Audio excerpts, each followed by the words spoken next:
इमां प्रसुप्तां सञ्जीवयत्यखिलशक्तिधरस्वधाम्ना अन्यांश्च हस्तचरणश्रवणत्वगादीन् प्राणान्नमो भगवते पुरुषाय तुभ्यम्। उग्रं वीरं महाविष्णुं ज्वलन्तं सर्वतोमुखं नृसिंहं भीषणं भद्रं मृत्युं नमाम्यहम्। अभ्रमं भङ्गरहितम् अजडं विमलं सदा आनन्दतीर्थमतुलं भजे तापत्रयापहं। नमोऽस्तु तात्विका देवाः विष्णुभक्तिपरायणाः धर्ममार्गे प्रेरयन्तु भवन्तः सर्व एव हि। यस्य वाक्कामधेनुर्नः कामितार्थान् प्रयच्छति सेवेतं देवयोगीन्द्रं कामबाणच्छिदं सदा। शुकेन शान्त्यादिषु वाङ्मयेषु व्यासेन धैर्येण बुद्धिमोपमेयम् मनोजजित्या मनसा विपत्या रघुत्तमाख्यं सुगुरुं नमामि।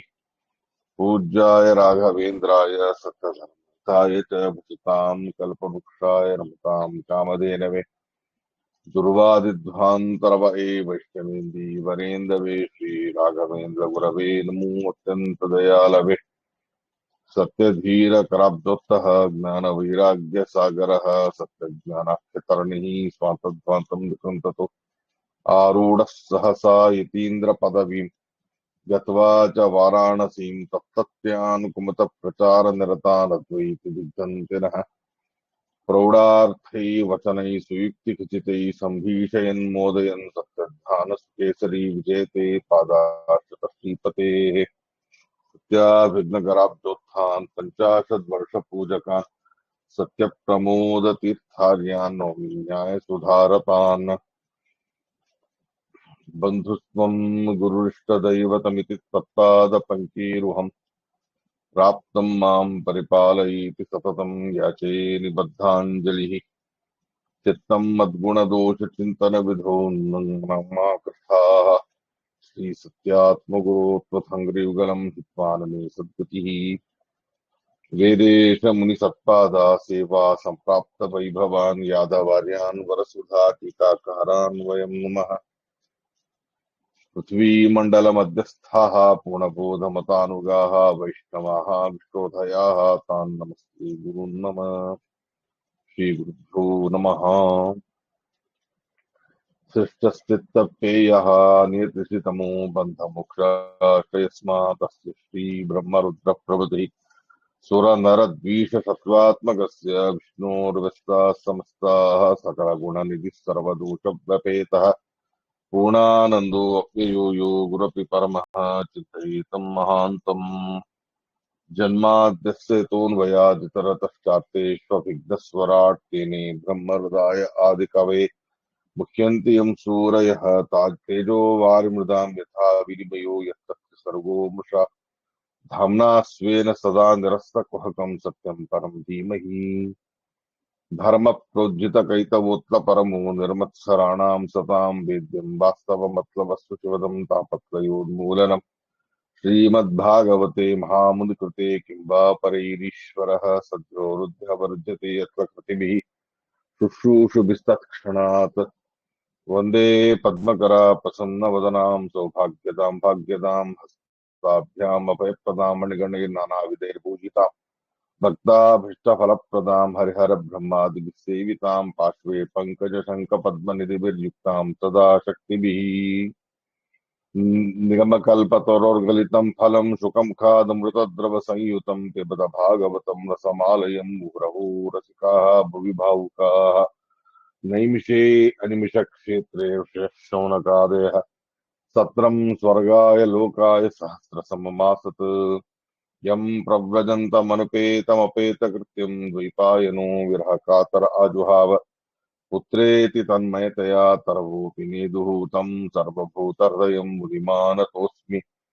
यस्वानुभावमखिलश्रुतिसारमेकम् अध्यात्मदीपमतितीर्थतां तमोऽन्धम् संसारिणां करुणयाः पुराणगुह्यं तं व्याससूनुमुपयामि गुरुं मुनीनाम्।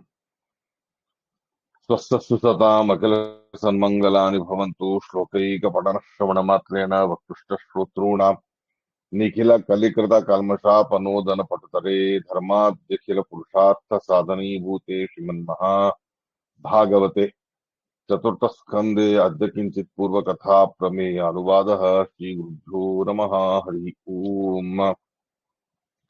मनोस्तु शतरूपायां तिस्रः कन्याश्च जग्निरे आकूतिर्देवहूतिश्च प्रसूतिरिति विश्रुताः। आकूतिम् ऋचये प्रादादपि भ्रातृमतीं नृप पुत्रिका धर्ममाश्रित्य शतरूपानुमोदितः प्रजापतिः स भगवान् रुचिस्तस्यामजीजनत् विप्रं ब्रह्मवर्चस्वी परमेण समाधिना यस्तयो पुरुषः साक्षात् विष्णुर्यज्ञस्वरूपधृक् या स्त्री सा दक्षिणा भूते अंशभूता नपायिनी। श्रीगुरुभ्यो नमः हरिः ओम्। స్వయంభవ మను గారికి ఇద్దరు కుమారులు ప్రియవ్రత మహారాజా మరియు ఉత్తానపాద, అలా ముగ్గురు కూతుళ్ళు ఆకూతి, దేవహూతి, ప్రసూతి. అయితే దేవహూతి దేవి గారి కథాభాగాన్ని నిన్న మనం తెలుసుకున్నాం. కపిల రూపీ పరమాత్ముడు స్వయం అక్కడ అవతరించి ఆ దేవహూతి దేవి గారికి తన దివ్యమైన జ్ఞానాన్ని ఉపదేశం చేసిన ప్రసంగాన్ని సంక్షిప్తంగా నిన్న మనం తెలుసుకుని ఉన్నాం. అయితే ఆకూతి దేవి గారిని రుచి ప్రజాపతి గారికి ఇచ్చి వివాహం చేస్తారు స్వయంభవమను. అలా ఆకూతి దేవి గారిని వివాహం చేసుకున్నటువంటి స్వయంభవమను గారి అల్లుడై ఉన్న ఆ రుచి ప్రజాపతి గారి యొక్క తపోప్రభావముతో భగవంతుడు విశేషంగా వారి యందు యజ్ఞ అనే పేరుతో అవతరించారు. ఈ ఆకూతి మరియు రుచి ప్రజాపతి ఇద్దరికి కూడా కవల పిల్లలుగా ఇద్దరు పుట్టారు. ఒకరు యజ్ఞనామకుడైన పరమాత్మ, మరొకరు అమ్మాయి దక్షిణ అని ఆవిడికి పేరు. అలాంటి ఆ దక్షిణ లక్ష్మీదేవి యొక్క అవతారం, యజ్ఞ ఇది భగవంతుడి యొక్క అవతారం. అలాంటి ఆ ఇద్దరిలోనూ కూడా స్వయంభవ మను గారు తనకు యద్యపి కుమారులు ఉన్నారు, ప్రియవ్రత మరియు ఉత్థానపాద అనేవారు. అయినప్పటికీ కూడా భగవంతుడి లాంటి యజ్ఞనామక పరమాత్ముడి లాంటి కుమారుడు లేడు కదా అని చెప్పి పుత్రికాపుత్ర ధర్మం అనే ఒక న్యాయం, ఒక ధర్మం అనేది ఉంది. అలాంటి ఆ పుత్రికాపుత్ర ధర్మానికి అనుగుణంగా తమ కూతురు యందు పుట్టినటువంటి తన మనుమడిని, తన దౌహిత్రుణ్ణి తన కుమారుడిగా చేసుకునేటటువంటి వ్యవస్థ అనేది శాస్త్రీయంగా ఉంది.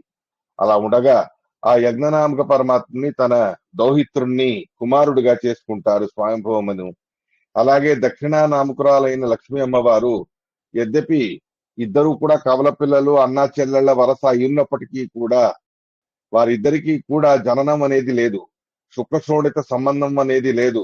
మనలాగా గోత్రాలను పెట్టుకొని పుట్టేటటువంటి ప్రసంగం అనేది ఉండదు. నిత్యముక్తురాలు, అభివ్యక్తం అనబడమే వాళ్లకు జననం. అలాంటిది అభివ్యక్తమయ్యే ఆ ఇద్దరూ కూడా లక్ష్మీనారాయణులై ఉండడం వలన వారిద్దరూ కూడా వివాహం అనేది చేసుకుంటారు. అలా వివాహం చేసుకున్నాక తుషిత అనబడేటటువంటి కుమారులని తను పొందినటువంటి వారై స్వయంభవ మన్వంతరానికి మొట్టమొదటి మన్వంతరం అది. ఆ మన్వంతరానికి ఇంద్ర పదవిని స్వీకరిస్తాడు యజ్ఞనామకుడైన పరమాత్మ. అలా ఆ యజ్ఞనామక పరమాత్ముడి యొక్క అధికారంలో స్వర్గాధిపత్యం అనేది సాగుతూ ఉండగా ఇటువైపు ప్రసూతి దేవి గారిని తన మూడవ కూతుర్ని దక్ష ప్రజాపతి గారికి ఇచ్చి వివాహం చేస్తారు. దక్ష ప్రజాపతి గారు బ్రహ్మదేవుడి కుమారుడే. అలాంటి ఆ చతుర్ముఖ బ్రహ్మదేవుడి యొక్క అనుమతితో దక్ష ప్రజాపతి గారికి మరియు ప్రసూతి దేవి గారికి వివాహం అనేది జరపగా వారి యందు 60 మంది కూతుళ్లు పుడతారు. ఆ 60 మంది కూతుళ్లలో విశేషంగా పత్ని మరీచేస్తూ కళాసుషువే కర్దమాత్మజ కశ్యపం పూర్ణిమానం చ యయోరాపూరితం జగత్. ఆ మరీచి ప్రజాపతి గారి యొక్క భార్య కళ అనే ఆవిడ యందు కశ్యప ప్రజాపతి గారు పుట్టారు. అలాంటి ఆ కర్దమ ప్రజాపతి గారి కూతురు కళ మరియు మరీచి అనబడే ఋషి గారు, ఈ ఇద్దరికి కూడా వివాహమై అక్కడ కశ్యప ప్రజాపతి గారు పుట్టడం అనేది జరిగినది. అలాగే కశ్యపం పూర్ణిమానం చ పూర్ణిమా తిథికి దేవత వాళ్ళిద్దరూ కూడా పుట్టడం అనేది జరిగింది. పూర్ణిమాదేవి గారు విరజం విశ్వగం చ పరంతప, విరజ అనేటటువంటి వారిని కనగా దేవకుల్య హరిపాద శౌచాత్యాభూత్ సరిదివా. అలాంటి ఆ విరజ అనేటటువంటి ఆ అమ్మాయే విశ్వగ అనేటటువంటి పేరుతోనూ కూడా విశ్వగ విరజ అనబడే ఇద్దరు కూతురు పుట్టారు. అలాంటి ఆ విశ్వరజం విశ్వగ అనేటటువంటి ఇద్దరిలోనూ కూడా విశేషంగా గంగాదేవిగా అవతరించారు విరజ అనబడేటటువంటి నది. ఇలా ఉండగా అత్రి ప్రజాపతి గారి కూతురు అత్రి ప్రజాపతి గారికి అనసూయాదేవి గారిని ఇచ్చి వివాహం చేస్తారు కర్దమ ప్రజాపతి గారు. ఆ అత్రి ప్రజాపతి గారికి ముగ్గురు కుమారులు. దత్త భగవంతుడు, దుర్వాస ఋషి గారు మరియు చంద్రుడి యొక్క అంశతో, చంద్రుడి యొక్క రూపంలో బ్రహ్మదేవుడి అంశతో ముగ్గురు కుమారులు పుట్టడం అనేది జరిగినది. ఇలా ఉండగా బ్రహ్మణా చోదిత సృష్టౌ అత్రి బ్రహ్మ విదాంబర సహపత్న్యా యయో వృక్షం కులాద్రిం తపసి స్థిత. బ్రహ్మదేవుడి ప్రేరణకు అనుగుణంగా కులాద్రి అనబడే పర్వతానికి వెళ్లి అక్కడ ఘోరమైనటువంటి తపస్సు చేస్తారు అత్రి ప్రజాపతి గారు మరియు అనసూయాదేవి గారు. వారి యొక్క తపస్సుకి మెచ్చిన భగవంతుడు తను త్రిమూర్తులతో పాటు అవతరించడం, దర్శనం ఇవ్వడం అనేది జరిగింది. బ్రహ్మదేవుడిని, రుద్రదేవుడిని యద్యపి తను ఉద్దేశంగా పెట్టుకోకపోయినా వారి విషయంలో పరమ వైష్ణవత్వములు అని రుద్రదేవుడిని గౌరవించిన, జీవోత్తములు జగద్గురువులు అని బ్రహ్మదేవుడిని గౌరవించిన వారిని నేను ధ్యానానికి విషయం చేయలేదు. వారి అంతర్యామి అయిన నిన్నే నేను ధ్యానం చేశాను, రుద్రాంతర్యామి అయిన నిన్నే నేను ధ్యానం చేశాను. అలా ఉన్నప్పుడు వారి అంతర్యామి అయిన రూపంతో నాకు దర్శనం ఇవ్వాలే తప్ప వాళ్ళతో పాటు నువ్వెందుకు వచ్చావు స్వామి అని జిజ్ఞాస చేస్తారు అత్రి ప్రజాపతి. దానికి అత్రి ప్రజాపతి గారికి పరమాత్ముడు అంటాడు, చూడు అత్రి ప్రజాపతి, యద్యపి నువ్వు మా ముగ్గురులోనూ కూడా నన్నే ముఖ్యంగా ఉద్దేశంగా పెట్టుకొని వాళ్ళిద్దరి అంతర్యామి అయిన నన్ను నువ్వు ఉపాసన చేసినందుకు, యద్యపి ఆ అంతర్యామిగానే నేను నీకు అనుగ్రహం చేయడానికి వచ్చాను. కానీ ఆ తన ప్రతిబింబాలైన బ్రహ్మ మరియు రుద్రదేవుడు అనబడే ఇద్దరిని నేను వదిలిపెట్టి రాలేను. అనాది కాలంగాను కూడా ఆ బ్రహ్మదేవుడికి నేను బింబరూపి అయి ఉన్నాను, రుద్రదేవుడికి కూడా నేను బింబరూపి అయి ఉన్నాను. ఆ బింబమూర్తి అనబడే భగవద్ రూపం ప్రతి ఒక్క జీవిలోనూ కూడా అంతర్యామిగా ఉంటుంది. ఆ బింబ రూపం అనబడే పరమాత్ముడి రూపం దానికి వేరే ఏ కర్తవ్యాలనేవి పెట్టుకోకుండా కేవలం మనల్ని ప్రేరణ చేసేటటువంటిదై మనతో పాటే అనాది అనంత కాలం వరకు కూడా ఉండునటువంటి ఒక భగవంతుడి విశిష్టమైన రూపం. ఆ బింబరూపి పరమాత్ముడి సాక్షాత్కారమే మనకు అప్రోక్ష జ్ఞానం అని చెప్పబడి ఉంది. అలా ఉండగా బింబరూపం ప్రతిబింబాల్ని వదిలిపెట్టి రాలేదు. కావున బ్రహ్మరుద్రుల్ని ఇద్దరు కూడా నేను ఇక్కడికి తీసుకొచ్చాను. వాళ్ళ అంతర్యామిగా ఉన్న నేనే నీకు వరం ఇవ్వడానికి సిద్ధంగా ఉన్నాను, ఏం వరం కావాలో కోరుకో అని అనగా, మీరు ముగ్గురు నాకు కుమారులుగా పుట్టండి అని చెప్పగా, అలా నారాయణుడు దత్తానామకుడైన పరమాత్ముడు అవతరించగా చంద్రుడు ప్రత్యేకంగా పుట్టి, చంద్రుడిలో విశేషంగా అత్రి ప్రజాపతి గారి కుమారుడిగా చంద్రుడు పుట్టగా, ఆ చంద్రుడి అంతర్యామి అయినటువంటి బ్రహ్మదేవుడు విశేషంగా సన్నిహితులై, బ్రహ్మదేవుడికి జననం లేదు కాబట్టి చంద్రుడిని నిమిత్తం చేసి అక్కడ బ్రహ్మదేవుడు కూడా జన్మించినట్టయింది. రుద్రదేవుడు స్వయం తనే దుర్వాస ఋషి గారిగా అవతరించారు అత్రి ప్రజాపతి గారి దగ్గర. ఇలా ఉండగా ఆ అత్రి ప్రజాపతి గారి కుమారుడిగా అవతరించినటువంటి చంద్రుడు దిగ్విజయ యాత్రకని బయలుదేరి సమగ్రమైనటువంటి భూమండలాన్ని చుట్టివేసి నానా రకాలుగా అశ్వమేధ యాగాలన్నీ చేసి మహాపుణ్యాన్ని సంపాదించి, తన యోగ్యతకు మించినటువంటి మహాపుణ్యాన్ని సంపాదించి ఉండగా ఆ ప్రభావముతో ఆ చంద్రుడు తన యొక్క శరీరము నుండి సమగ్రమైన భూమండలాన్ని అమృత బిందువులతో తడపడం అనేది చేశాడు. అలాంటి ఆ చంద్రుడికి వనస్పతి అధిపతిగా చేసి పరమాత్మ వనస్పత్యాధిపతిగా ఆయనని పెట్టి సమగ్రమైన వృక్షాలకి చంద్రుడి యొక్క కిరణాలు అనేవి అమృతతుల్యంగా పరిణామమయ్యేటు వ్యవస్థ అనేది చేశారు. అలా పగటి పూట సూర్యుడి కిరణాలతో తమ నిత్య ఆహారాలను నిర్మాణం చేసుకునే ఒక ప్రక్రియ వృక్షాలలో ఉంటే, రాత్రి చంద్రుడి కిరణాలతో ఆ వృక్షాలలో నానా రకాలుగా పచ్చదనం, అమృతతుల్యత్వము, దాంట్లో రసత్వము మొదలైనవన్నీ కూడా అక్కడ సంభవించడం అనేది జరుగుతుంది. ఇలా ఉండగా ఆ చంద్రుడికి అహంకారం అనేది కూడా వచ్చి ఉండగా తన గురువు గారైనటువంటి బృహస్పత్యాచార్యులు వారి భార్యని తారని తన వశం చేసుకుంటాడు. అలాంటి ఆ తార యందు బుధ అనబడే కుమారుణ్ణి తను కంటాడు. తర్వాత బ్రహ్మదేవుడు వచ్చి నిందించగా అతన్ని దండించేటటువంటి విషయాన్ని చెప్పగా అక్కడ చంద్రుడు తన కుమారుడైన బుధుణ్ణి తనతో పాటు తీసుకుని వెళ్లిపోతాడు. తారాదేవి బృహస్పత్యాచార్యుల వారి దగ్గరే మళ్ళీ వెళ్లిపోతారు. ఈ రకమైనటువంటి చంద్రుడి ఇతిహాసం అనేదైతే దుర్వాస ఋషి గారికి సంబంధించి ఇతిహాసం అనేది చాలా విస్తారంగా ఉన్నది. నానా రకాలుగాను కూడా మన కులగురువులైన ఉత్తరాది మఠాధీశులలో ఒకరు దత్తం దుర్వాససం దుర్వాస ఋషి గారు కూడా ఒకరై ఉన్నారు. మన పీఠాధిపతుల్లోనూ కూడా వారు ఉన్నారు. మన మూల రామచంద్ర స్వామి వారు మూల సీత అమ్మవారి యొక్క పూజా పునస్కారాలని బ్రహ్మదేవుడు చేయగా బ్రహ్మదేవుడి తర్వాత సనత్కుమారాదుల తర్వాత దుర్వాస ఋషి గారు, ఆ దుర్వాస ఋషి గారు ఎన్నో సంవత్సరాలు ఎన్నో యుగాల దాకా మూల సీత అమ్మవారిని పూజించగా ఆ మూల సీత అమ్మవారి యొక్క ఒక అంశతో సూర్యుడి వంశంలో ఇక్ష్వాకు వంశంలో ఇక్ష్వాకుల కులదైవమై అక్కడ రామచంద్రుడు మూల రామచంద్రుడు వారు ఉపాసించబడగా అక్కడ అవతరించిన రామచంద్రుడు ఆ మూల రాముల వారిని ఉపాసన చేసి అంటే తనని తనే పూజించుకొని విశేషంగా తన దివ్యమైన సన్నిధానం ఆ అర్చామూర్తుల్లో వచ్చేట్టు చేసిన ఇతిహాసం అనేది చాలా విస్తారంగా ఉంది. దుర్వాస ఋషి గారికి అడపాదడప అటు ఇటు భాగవతంలో అంబరీషుడి ఉపాఖ్యానంలో దశమస్కందంలో అక్కడక్కడక్కడ వారి ఇతిహాసాలు అనేవి వస్తాయి. ఇంకా దత్తనామకుడైన పరమాత్మ విశేషంగా శాస్త్ర పాఠ ప్రవచనాల్ని చేసి తర్క విద్య అలర్క అనబడే ఒక శిష్యుడికి విశేషంగా తర్క శాస్త్రాల్ని నేర్పించారు. అలర్కుడితో పాటు నారద మహర్షి మొదలైన వాళ్ళందరూ ప్రహ్లాదరాజు వీళ్ళందరూ కూడా దత్తాత్రేయుడైన దత్తనామకుడైన పరమాత్ముడి దగ్గర అన్వీక్షికి తర్క విద్య అని అంటారు. ఆ 100 శతకోటి శ్లోకాలతో యుక్తమై ఉన్నటువంటి ఆన్వీక్షికి తర్కశాస్త్రం, ఆ 100 శ్లోకాలతో విస్తారమై ఉన్న తర్కశాస్త్రాన్ని వేదవ్యాసుల వారు మన యోగ్యతకు అనుగుణంగా దాంట్లో చాలా ముఖ్యమైనటువంటి 5000 శ్లోకాలని తర్కశాస్త్రంగా నిర్మాణం చేసి ఇచ్చారు. దాన్నే బ్రహ్మతర్కం అని అంటారు. అక్కడక్కడ మనం భాగవత తాత్పర్యాన్ని చెప్పుకునేటప్పుడు ఇది బ్రహ్మతర్కే అని వస్తుంది.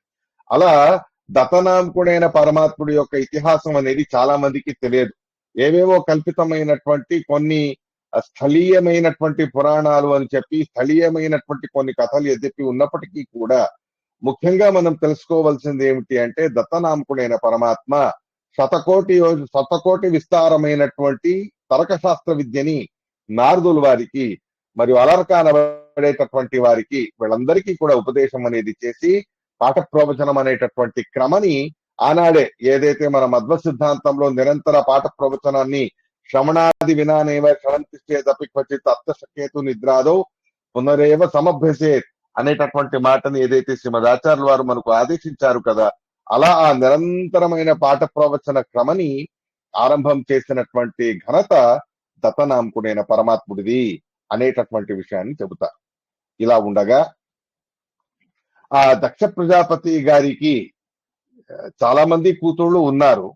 అలాంటి ఆ చాలా మంది కూతుళ్లలో 28 నక్షత్రాలు 27 నక్షత్రాలు వాళ్ళందరూ కూడా చంద్రుడిని వివాహం చేసుకున్నారు. రోహిణీదేవి విశేషంగా చంద్రుడికి అత్యంత ప్రీతిపాత్రులారు అవుతారు. రోహిణి సైతంగానే చంద్రుడి ఉపాసన అనేది మనం చేయడం అనేది నిరంతరంగా చూస్తూ ఉంటాం. ఇలా ఉండగా అదే దక్ష ప్రజాపతి గారికి సతీ అనేటటువంటి ఒక కూతురు కూడా ఉండేది. ఆ సతీ అనేటటువంటి ఆ కూతురుని బ్రహ్మదేవుడు ఆదేశించారు కదా అని చెప్పి తనకు ఇష్టం లేకపోయినాను కూడా ఆ సతీదేవి గారు రుద్రదేవుడికి వివాహితురాలవ్వాలి అని చెప్పగా అలాగే అని చెప్పి ఇష్టం లేకపోయినప్పటికీ కూడా రుద్రదేవుడికిచ్చి వివాహం అనేది చేస్తాడు దక్ష ప్రజాపతి. కానీ ప్రజాపతులకు అధిపతిగా నియమించిన తర్వాత అహంకారంతో విర్రవేగే దక్ష ప్రజాపతి గారికి తన యోగ్యతలో తారతమ్య కక్షలో చాలా ఉత్తములైనటువంటి రుద్రదేవుడి విషయంలో సరైనటువంటి గౌరవం లేకుండా సరైనటువంటి ఒక ఆదరణ లేకుండా ఆ రుద్రదేవుడిని నానా రకాలుగాను కూడా దుర్భాషలు ఆడేవారు దక్ష ప్రజాపతి గారు. ఇలా ఉండగా ఆ రోజుతో పాటు అధికారంతో పాటు క్రమక్రమంగా అశ్రావేశంతో పాటు రుద్రదేవుడి విషయంలో ఘోరమైనటువంటి దోషం అనేది పెంచుకుంటూ ద్వేషాన్ని పెంచుకుంటూ అలా ఆ దక్ష ప్రజాపతి గారు తమ అనర్థాన్ని పొందడానికి సిద్ధమై ఉండగా ఒక సందర్భములో ఆ రుద్రదేవుడు, బ్రహ్మదేవుడు మొదలైన వాళ్ళందరూ కూడా పాలు పంచుకునేటటువంటి విశ్వస్సుకు అనబడే యజ్ఞానికి అందరూ వెళ్ళడం అనేది జరిగింది.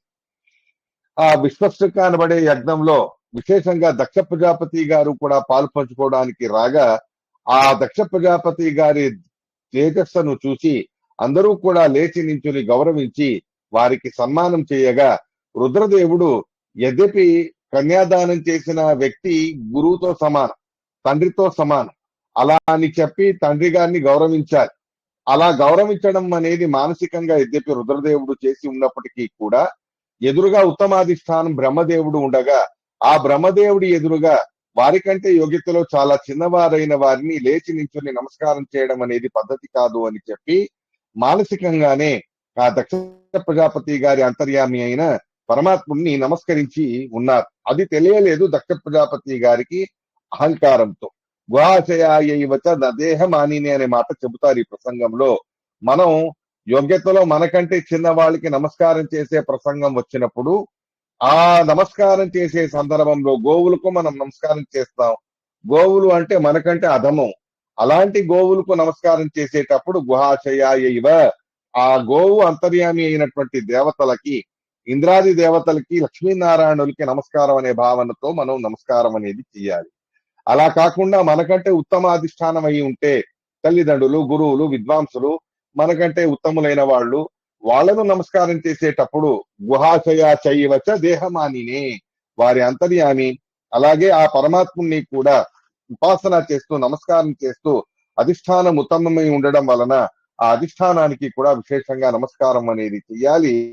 అలాంటి ఆ అద్భుతమైనటువంటి తత్వాన్ని నిరంతరం ఉపాసన చేయునటువంటి మహాపరమ వైష్ణవులైనటువంటి రుద్రదేవుడు యద్యపి ఆ దక్ష ప్రజాపతి గారికి ఆ రకంగా నమస్కారం చేసి ఉన్నప్పటికీ కూడా అది తెలుసుకోనటువంటి దక్ష ప్రజాపతి గారు అహంకారంతో దుర్భాషలాడతారు.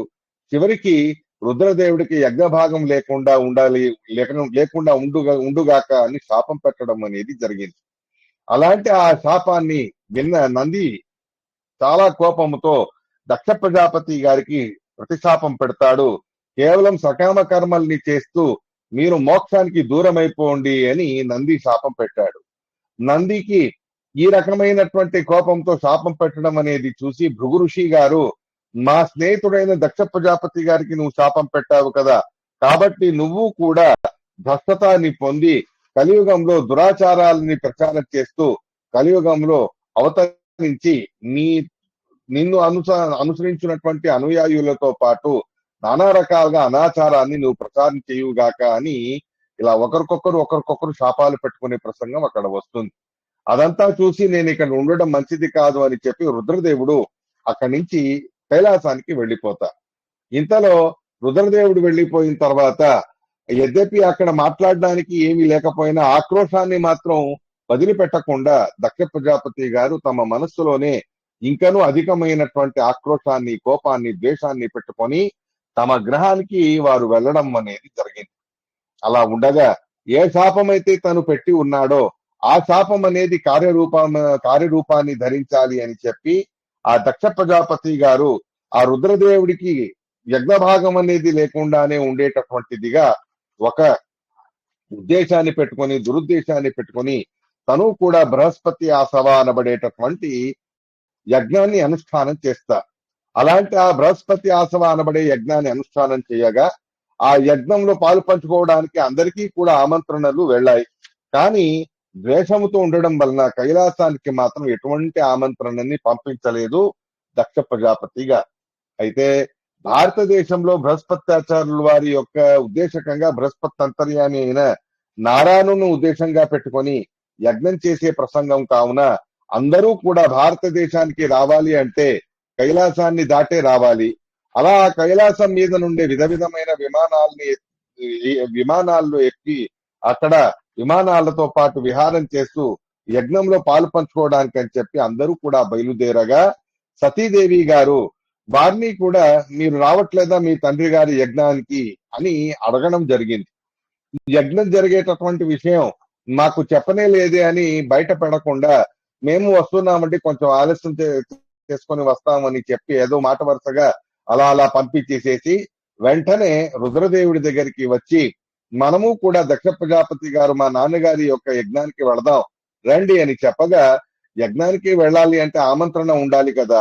ఆయన నా మీద ద్వేషంతో ఈ రకమైనటువంటి ఆమంత్రణ ఇవ్వకుండా యజ్ఞం చేస్తున్నారు, కాబట్టి ఆయన ఆమంత్రణ ఇవ్వకుండా వెళ్ళడం అనేది మంచిది కాదు అని అంటే, భర్తరు గురోర్ దేహకర్తశ్చకేతనం, భర్త ఇంటికి వెళ్ళాలన్నా, గురువుల ఇంటికి వెళ్ళాలన్నా, తల్లిదండ్రుల ఇంటికి వెళ్ళాలన్నా వారు అనుమతి ఇవ్వాల్సిన అవసరం లేదు.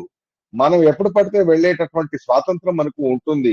అలాంటిది నాకు తండ్రి గారు మీకు కన్యాదానం చేయడం వలన గురువు గారు అవుతారు, కాబట్టి వారి ఆమంత్రణ అనేది మనం అపేక్షించకుండానే యజ్ఞానికి వెళ్ళాలి అని చెబుతారు పార్వతి. అంతేకాకుండా ఈ రకమైనటువంటి వ్యవస్థ అనేది ఉన్నప్పటికీ కూడా ఎవరికి మన మీద ద్వేషం లేదో వారి దగ్గరికి మనం పిలవకుండా వెళ్ళేటటువంటి ఒక అభిమానంతో వెళ్ళడం అనేది జరుగుతుందే గాని, ద్వేషంతో ఉన్నటువంటి వాళ్ళ దగ్గరికి వెళితే మనల్ని అవమానం చేయడానికేనే వారి ఉద్దేశం అనేది ఉంటుంది. కాబట్టి ఇలా వెళ్ళడం మంచిది కాదు అని పార్వతీదేవి అంటే సతీదేవి గారికి పరమేశ్వరుడు ఎంతగానో నచ్చజెబుతారు అంటారు. అలాంటిది ఆనాడే మీరు వారికి లేచి నించుని నమస్కారం చేస్తుంటే ఇంత దాకా గొడవ వచ్చేది కాదు కదా అని చెబితే, ఆనాడు లేచి నించుని నమస్కారం చేయడానికి నాకే అహంకారం అనేది అడ్డుగా లేదు, అభిమానం దురభిమానం అనేది కూడా అడ్డుగా లేదు. సర్వ అధిష్టానాల్లోనూ కూడా భగవంతుడిని ఉపాసన చేసేవాడిని నేను. అలాంటిది కన్యాదానం చేసినటువంటి గురుస్థానంలో ఉండే దక్ష ప్రజాపతి గారిలోనూ కూడా భగవంతుడిని నేను నమస్కారం చేశాను, ఉపాసన చేశాను. కానీ ఉత్తమాధిష్టానమైన బ్రహ్మదేవుడి ఎదురుగా లేచి నిల్చోవడం అనేది మంచిది కాదు అని చెప్పి, పద్ధతి కాదు అని చెప్పి, భాగవత ధర్మం కాదు అని చెప్పి, ప్రత్యుద్గమ ప్రశ్రేణా వివాదనం విధీయతే సాధు మితస్సు మధ్యమే ప్రాజ్ఞై పరస్మై పురుషాయ చేతస గుహాశయాయ ఇవ నదేహమానినే. మనం ఎవరికి నమస్కారం చేసినా, ఎవరు నమస్కారం చేయించుకున్నా వాళ్ళిద్దరూ కూడా అతి అనివార్యంగా తెలుసుకోవాల్సినటువంటి విషయం ఏమిటి అంటే, ప్రాజ్ఞై పరస్మై పురుషాయ చేతస గుహాశయాయైవ పురుషాయ. మన అందరి అంతర్యామి అయినటువంటి పరమాత్ముడికి వీరు నమస్కారం చేస్తున్నారు, వారి అంతర్యామి అయినటువంటి పరమాత్ముడికి నేను నమస్కారం చేస్తున్నాను.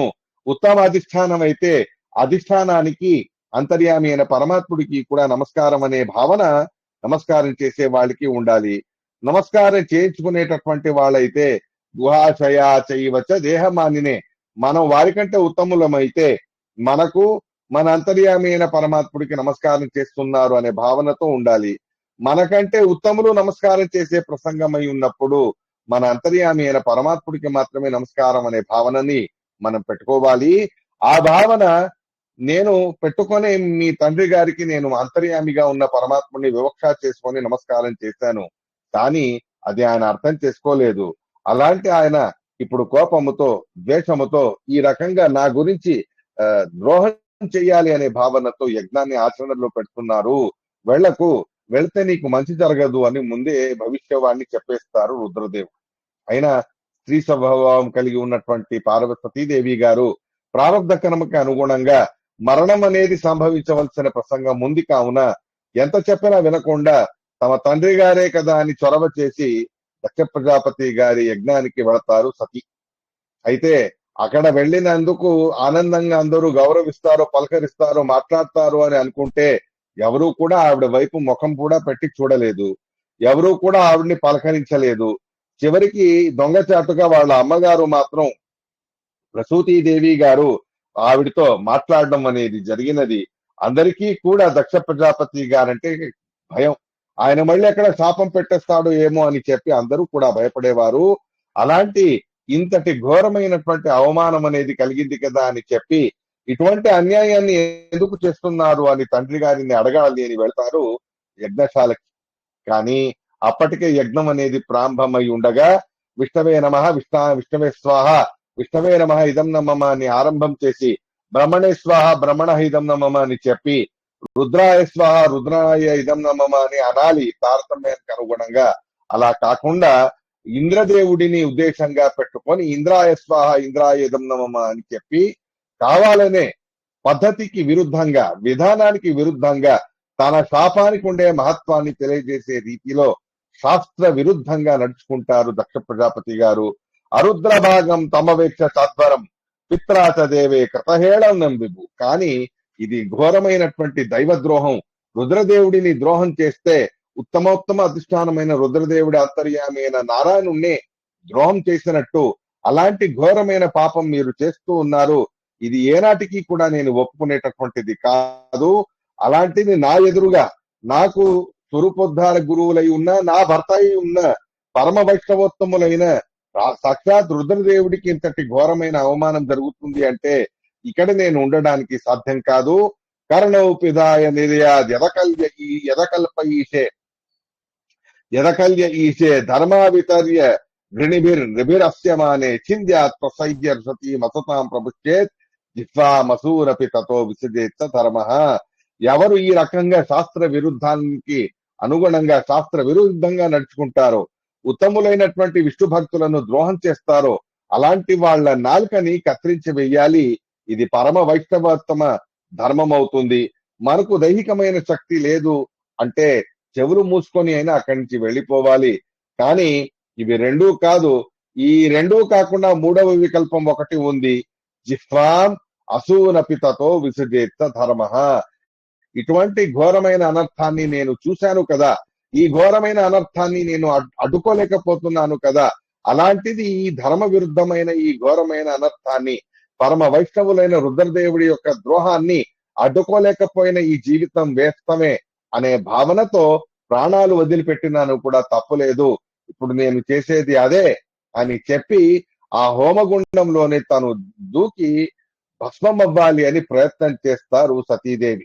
కానీ అంతలో భృగుర్షి గారు అగ్నిని శాంతింపజేసేటటువంటి మంత్రాల్ని పలికి ఆ అగ్నిని శాంతింపజేయగా సతీదేవి గారి యొక్క ప్రయత్నాన్ని ఆపివేయగా ఆవిడ భృగుర్షి గారి యొక్క ఉద్దేశాన్ని తెలుసుకొని స్వయం తనలో ఉండేటటువంటి అగ్నిని, యౌగికమైన అగ్ని, యోగాగ్నిని తను విశేషంగా ఆవాహనం చేసి ఆ యోగాగ్నిని జాగ్రత్త పరిచి నానా రకాలుగాను కూడా తన శరీరాన్ని కాల్చి బూడిద చేసేస్తారు ఆ సతీదేవి. అలా కాలి బూడిద అవుతూ అంటారు, ఈ శరీరాన్ని త్యజించడానికి చాలా పెద్ద కారణం అనేది కూడా ఒకటి ఉంది. ఒకటి, మీరు చేసే శాస్త్ర ద్రోహాన్ని, వైష్ణవ ద్రోహాన్ని, రుద్రదేవుడి ద్రోహాన్ని నేను అడ్డుకోలేకపోయాను. రెండోది, ఈ రకంగా నేను ఇదే శరీరంతో బతికి ఉన్నాను అని అయితే రేపెప్పుడైనా దక్ష ప్రజాపతి గారి కూతుర్ని కదా అని చెప్పి దాక్షాయిణి అని అనవచ్చు నా భర్త, నా స్వామి. అలాంటి దాక్షాయిణి అనే శబ్దములో దక్ష అనేది గుర్తుకొచ్చి మీరు చేసే ఈ ద్రోహం అంతయు కూడా గుర్తుకొచ్చి మనస్సు చివుక్కుమంటుంది. ఆ సందర్భమే నాకు రావడం వద్దు. గురువుల మనస్సు ఏనాడు కూడా కష్టపడకూడదు అనేటటువంటి భావనతో యుక్తమై నానా రకాలుగా గురువుల్ని ప్రసన్నం చేయడానికి విశేషంగా మనం ప్రయత్నం అనేది చేయాలి. ఎవరి మీద ప్రసన్నులైనటువంటి వారి గురువులు శాస్త్రాన్ని ఉపదేశం చేస్తారో అది శాశ్వతంగా మనకు మిగులుతుంది. అలాంటిది నాకు భర్త కూడా అవును, గురువు కూడా అవును. అలాంటి గురువుల ప్రసన్నత అనేది నాకు ముఖ్యం. అందుకని ఆయన ముఖంలో ఈ రకమైన దక్ష ప్రజాపతి గారి పేరుని తలుచుకోవడం వలన మనస్సు చివుక్కుమై, మనస్సుతో పాటు ముఖము కూడా విశేషంగా దుఃఖముతో యుక్తమవుతుంది. కాబట్టి ఈ శరీరాన్ని వదిలిపెట్టానంటే గోత్రం త్వదీయం భగవాన్ వృషధ్వజో, నీ గోత్రాన్ని నేను వదిలిపెట్టానంటే రేపు నేను ఎక్కడో పుట్టేసి వేరే వాళ్ళకి పుట్టి వారి ఆ పేరుతో నేను పర్వత రాజకుమార్తెగా పుట్టి పార్వతిగా వివాహం చేసుకున్నప్పుడు నీ పేరుని పిలిచే ప్రసంగం అనేది నాకు ఉండదు. కాబట్టి వ్యపేత నర్మ స్మితమాచుతాత. ఏదైనా ఒక సందర్భంలో దాక్షాయిణి అనేటటువంటి మాట ఆయన నోటి నుండి పలికినప్పుడు మనస్సు చివుక్కుమని ముఖం మీద ఉండేటటువంటి ఆ మందహాసం అనేది వెళ్ళిపోతుంది. అలాంటిది అవ్వకుండా ఉండడానికని కూడా నేను ఈ దేహాన్ని త్యజించి వేస్తున్నాను అని చెప్పి యజ్ఞంలో భస్మం అయిపోతారు. ఆ యోగాగ్నిలో భస్మం అయిపోతారు పార్వతి, అంటే సతీదేవిగా. విషయం వెంటనే వెళ్లి నారద మహర్షి కైలాసపతి అయిన రుద్రదేవుడికి చెప్పగా ఇటువంటి ఘోరమైనటువంటి అనర్థాన్ని చూసి చాలా కోపగించినటువంటి దుర్జటి రుద్రదేవుడు స్వయం తన జటాజూటము నుండే తనే ఒక దివ్యమైన ఘోరమైన రూపాన్ని ధరించి ఆ యజ్ఞాన్ని ధ్వంసము పరచడానికి తనకు తనే ఇంకొక రూపాన్ని ధరించి దక్ష యజ్ఞాన్ని ధ్వంసం చేయడానికని బయలుదేరుతారు. భవో భవాన్య నిధనం ప్రజాపతే రసకృతాయ యవగమ్య నారద స్వపాశద సైన్యం చ తదద్వరేభిర్ విద్రావితం క్రోధం అపారమాదదే. అలాంటి ఆ ఘోరమైన దుర్జటి యొక్క క్రోధానికి సమానంగా అలాంటి ఘోరమైనటువంటి రూపాన్ని తనే ధరించి అక్కడ ఘోరంగా నానా రకాలుగా అట్టహాసాలు చేస్తూ కాలభైరవ అనబడే పేరుతో కరాళమైనటువంటి రూపాన్ని ధరించి దక్ష ప్రజాపతి గారి యజ్ఞానికి వెళ్లి అక్కడ ఎవరెవరు దక్ష ప్రజాపతి గారు చేసే అధర్మానికి సహాయం చేశారో వాళ్ళందరికీ తగిన గుణపాఠం చెప్పి మీసాలు మెలివేసిన భృగు ఋషి గారి మీసాల్ని పీకివేసి పళ్లతో ఇకిలించినటువంటి పూషా గారి దంతాల్ని విరక్కొట్టేసి ఇలా ఏ ఏ అంగాలతో అవయవాలతో ఏ రకాలుగా ఆ విధమైనటువంటి చేష్టలతో దక్ష ప్రజాపతి గారు చేసే ఆ అధర్మాన్ని సమర్థించారో భగుడు కళ్లతోనే ప్రోత్సాహపరిచాడు దక్ష ప్రజాపతిని. అలాంటి భగుడి కళ్ళని పీకివేస్తారు. చివరికి ఆ దక్ష ప్రజాపతి గారిని పట్టుకొని ఆయన శిరస్సుని ఖండించి వేయడానికి ఘోరమైన ఖడ్గాన్ని ఎత్తి చంద్రహాస ఖడ్గంతో ఒక్కసారి నరికి వేస్తే దెబ్బకి అతడి శిరస్సు ఛేదించబడాలి. కానీ యజ్ఞ రక్షణ అనేది ఉండడం వలన అది సాధ్యం కాలేదు. విషయం తెలుసుకున్న రుద్రదేవుడు తన మూల రూపమైనటువంటి రుద్ర రూపాన్ని తలుచుకొని రెండవ ప్రహారంతో ఆ దక్ష ప్రజాపతి గారి శిరస్సుని ఖండించి వేసి ఆ యజ్ఞాన్ని ధ్వంసము చేసి కైలాసానికి వెళ్లిపోతారు. ఇలా ఆ పరమాత్ముడి సన్నిధానంతో యుక్తమై ఉన్న పరమ విష్ణు భక్తులై ఉన్న రుద్రదేవుడి ద్రోహముతో నానా రకాలుగాను కూడా ఇటువంటి అనర్థాన్ని అందరూ కూడా పొందడం అనేది జరిగింది. దీనికి పరిష్కారం ఏమిటా అని బ్రహ్మదేవుని వెళ్లి అడగగా రుద్రదేవుని క్షమించమని కోరుకోండి, మీరు చేసింది తప్పు అని చెప్పి అక్కడికి పంపించారు. అందరూ నానా రకాలుగా రుద్రదేవుని స్తుతించి శాంతింపజేసి ఆయనని ప్రార్థన అనేది చేయగా అలాగే అని చెప్పి మీరందరూ చేసిన తప్పులు మళ్ళీ ఇంకొకసారి వాటిని మరల చేయడం అనేది జరగకూడదు. కాబట్టి భృగు ఋషి గారి యొక్క మీసాలు నేను మళ్ళీ ఇవ్వడానికి సాధ్యమై ఉన్నా ఇవ్వను, దానికి దర్భములతో ఉండేటటువంటి మీసాలు ఆయనకు ఉండుగాక అని. భగ అనేవాడు కళ్ళు పోగొట్టుకున్నాడు కాబట్టి పూష అనేటటువంటి వేరే దేవతతో పాటు కలిసి ఆ కళ్ళతో చూడుగాక అని. పూష అనేవాడికి దంతాలు పోయాయి కావున అతడికి ఆహుతి ఇచ్చేటటువంటి సందర్భంలో ఆ దంతాలకు పగిలిపోయిన దంతాలకు విలుగా ఉండాలి అని చెప్పి పిష్టం అంటే పిండితో చేసిన ఆహుతని ఆ పూష అనేటటువంటి వారికి ఇచ్చి ఈ రకమైన వ్యవస్థని చేస్తారు రుద్రదేవుడు. సమస్య ఈ రకంగా వేరే వాళ్ళకి ఎవరెవరి కాళ్ళు చేతులు లేవో కాళ్ళు లేని వాడు వేరే వాడి కాళ్ళతో పనులు చేసుకోండి, ఎవరి చేతులు లేవో వారు వేరే వాళ్ళ చేతులతో పనులు చేసుకోండి. ఇలా ఒకరితో ఒకరు పరస్పరం భావయంత అనే రకంగా వ్యవస్థ అనేది చేస్తారు. పూషాతు యజమానస దద్విర్జక్షతు పిష్టభుక్ దేవా ప్రకృత సర్వాంగా ఏమే ఉచ్చేషణం దదు మిత్రస చక్షుషా ఈక్షేత భాగం స్వం బరీషో భగ. మిత్రుడి కళ్ళతో భగుడు చూడుగాక. ప్రజాపతే దగ్ధ శీర్ణో భవత్ అధముఖం శిరః.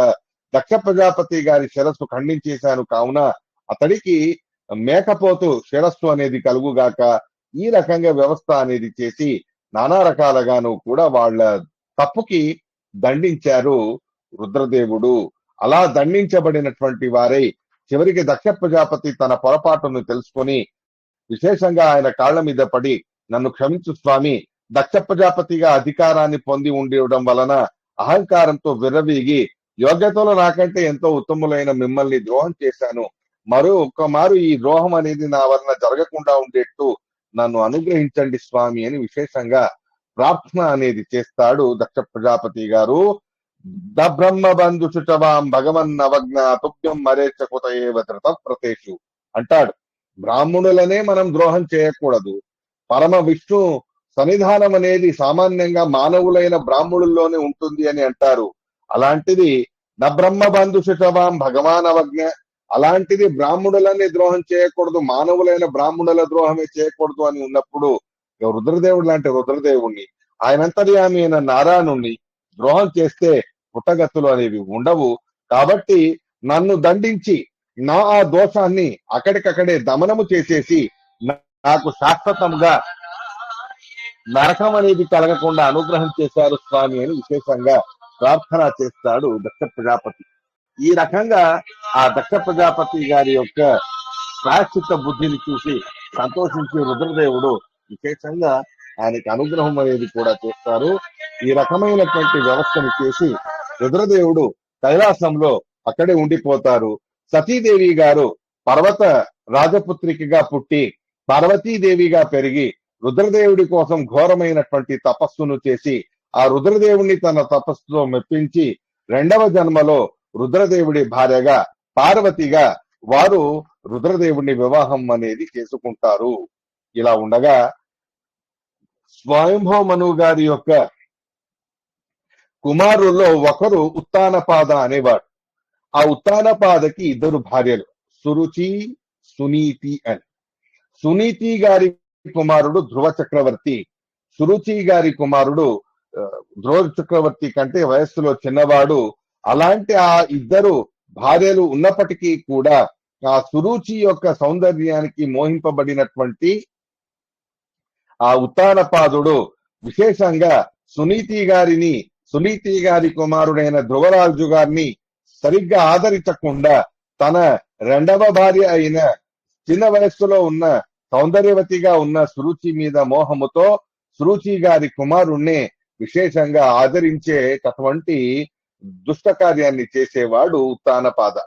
ఇలా ఉండగా ఒక సందర్భంలో ఘోరమైనటువంటి అవమానం జరిగేటటువంటి ప్రసంగం ధ్రువరాజు గారికి ప్రారంభవశాత్తు పరమాత్ముడి ప్రేరణతో కలగడం అనేది జరిగినది. అందరూ కూడా చక్రవర్తులు, సామంతులు, ఋషులు, మునులు, మహానుభావులు అందరూ కూడా చేరి ఉన్నటువంటి ఆ మహారాజసభలో ఉత్తానపాద గారు సింహాసనాన్ని అధిష్ఠించి ఉండగా అక్కడే సురుచి దేవి గారు కూడా ఉన్నారు. ఆ సురుచి దేవి గారి మీద వ్యామోహముతో ఆవిడ కుమారుడైన ఉత్తముణ్ణి తన ఒడిలో కూర్చోబెట్టుకున్నాడు ఉత్తానపాదుడు. అయితే చిన్న వయస్సులో ఉండే ధ్రువరాజు గారు 5 సంవత్సరాల పసివాడు. తను ఆ రాజసభకి వెళ్ళగా తన తమ్ముణ్ణి కూర్చోపెట్టుకున్న తండ్రి గారు తనని కూడా కూర్చోపెట్టుకుంటారు కదా అని చెప్పి ఆ ధ్రువరాజు గారు కూడా తనను ఒడిలో కూర్చోపెట్టుకోండి అని నాన్నగారు అయిన ఉత్తానపాద గారి దగ్గరికి వెళితే ఆ ఉత్తానపాద సురుచికి భయపడిపోయి తన కుమారుడే అయిన జ్యేష్ఠపుత్రుడైన ధ్రువరాజు గారిని తను ఆదరించకుండా ఒడిలో కూర్చోపెట్టలేదు. ఆ రకంగా తనే చొరవ చేసుకొని ధ్రువరాజు గారు ఉత్తానపాద ఒడిలో కూర్చుంటే అది సహించినటువంటి సురుచి చాలా ఘోరంగా దుష్టమైన స్వభావం కలిగినదై ఆ ధ్రువరాజు గారిని లాగి ఈడ్చివేసి నేల మీద పడవేస్తుంది. అలాంటి ఆ ఘోరమైనటువంటి అవమానాన్ని తట్టుకోలేక నానా రకాలుగాను కూడా బాధపడినటువంటి ధ్రువరాజు గారు దానికి ప్రతిక్రియ చేయడానికి సాధ్యం కాక ఏం చేయాలో తోచక ఏమీ చేయాలి అనేది అర్థం కాక తాను ఏడుస్తూ ఎంతో ఘోరమైన కొండంత దుఃఖాన్ని మనస్సులో పెట్టుకొని తను నానా రకాలుగా బాధపడుతూ ఆ తల్లిగారైన సునీతి దేవి గారి దగ్గరికి వెళతాడు ధ్రువకుమారుడు. అలా వెళ్ళిన ధ్రువకుమారుడు వెళ్ళేటప్పటికేనే సునీతి గారి చెలికత్తలు సునీతి గారికి జరిగినటువంటి విషయాన్ని తెలియజేశారు. అలాంటి ఆ విషయంతో చాలా అవమానించబడినటువంటి వారైన ధ్రువరాజు గారు ఏం చెయ్యాలో అర్థం కాక బాధపడుతూ వస్తున్నారు కదా అని చెప్పగా అలాంటి ఆ ధ్రువరాజు గారిని అక్కునే చేర్చుకొని ఆ సురుచి దేవి చెప్పినటువంటి మాటల్లో ఎన్నో చెడ్డ మాటలు అనేవి ఉన్నాయి, కానీ హంస క్షీర న్యాయం అనేది ఉంది. ఆవిడ చెప్పినటువంటి చెడ్డ మాటల్లోనూ కూడా ఒకటి చాలా మంచి మాట అనేది ఉంది. దానికి అనుగుణంగా నువ్వు నడుచుకో. ఆవిడేమన్నది, నీకు మీ తండ్రి గారి ఒడిలో కూర్చోవాలన్నా లేదా సింహాసనం కావాలన్నా దానికి నువ్వు సురుచి గారి కుమారుడిగా పుట్టాలి. అలా పుట్టాలి అంటే ఈ జన్మలో అది సాధ్యం కాదు. ఈ జన్మలో నువ్వు వనానికి వెళ్లి తపస్సు చేయి. తపస్సు చేసి తపసా ఆరాధ్య పురుషం, తపస్సు చేసి పరమాత్ముడిని ప్రసన్నం చేసుకొని ఆ పరమాత్ముడు ఏం వరం కావాలో కోరుకో అని చెప్పగా నాకు కుమారుడిగా పుట్టేట్టు వరం కోరుకో అని అన్నారు ఆవిడ. అది తెలిసిన సునీతి ఈ రకమైనటువంటి పరిస్థితిలో తపస్సు చేయడం అనే విషయం మాత్రమే నువ్వు తీసుకో. ఆ స్వయంభవ మనువు గారు మీ తాతగారు వారికి ఆ పరమాత్ముడే వారి తపస్సుకి మెచ్చి శాశ్వతమైనటువంటి దివ్యమైనటువంటి ఆధిపత్యాన్ని ఇచ్చారు. అదే భగవంతుడు నీకు కూడా ఆ ఆధిపత్యాన్ని ఇస్తాడు. కాబట్టి వనానికి వెళ్లి తపస్సు చెయ్యని అపారమైనటువంటి విశ్వాసముతో రక్షతి ఇత్యేవ విశ్వాస తదీయోహం ఇతి స్మృతి అనే భావముతో ధ్రువరాజు గారికి చక్కగా ధైర్యాన్ని నింపి స్ఫూర్తిని కలగజేసి భగవంతుడి ఆరాధన కోసమని పంపిస్తారు సునీతి. అలా ఆ తల్లి గారి ప్రేరణతో ఆవిడిచ్చిన స్ఫూర్తితో ఎంతో దృఢ విశ్వాసముతో పరమాత్ముణ్ణి ఎలాగైనా సరే నేను దర్శించుకునే తిరిగి వస్తాను రాజ్యానికి అని చెప్పి వెళ్ళిపోతారు. ఎవరికి చెప్పకుండా, తన తండ్రి గారికి కూడా చెప్పకుండా వెళ్ళిపోతారు. అలా ఉండగా అటువంటి ఆ పరిస్థితిలో వెళుతూ ఉన్న ధ్రువరాజు గారికి దారిలో నారద మహర్షి గారి వచ్చి అతడి దృఢత్వాన్ని పరీక్షిస్తారు విధమైన మాటలతో.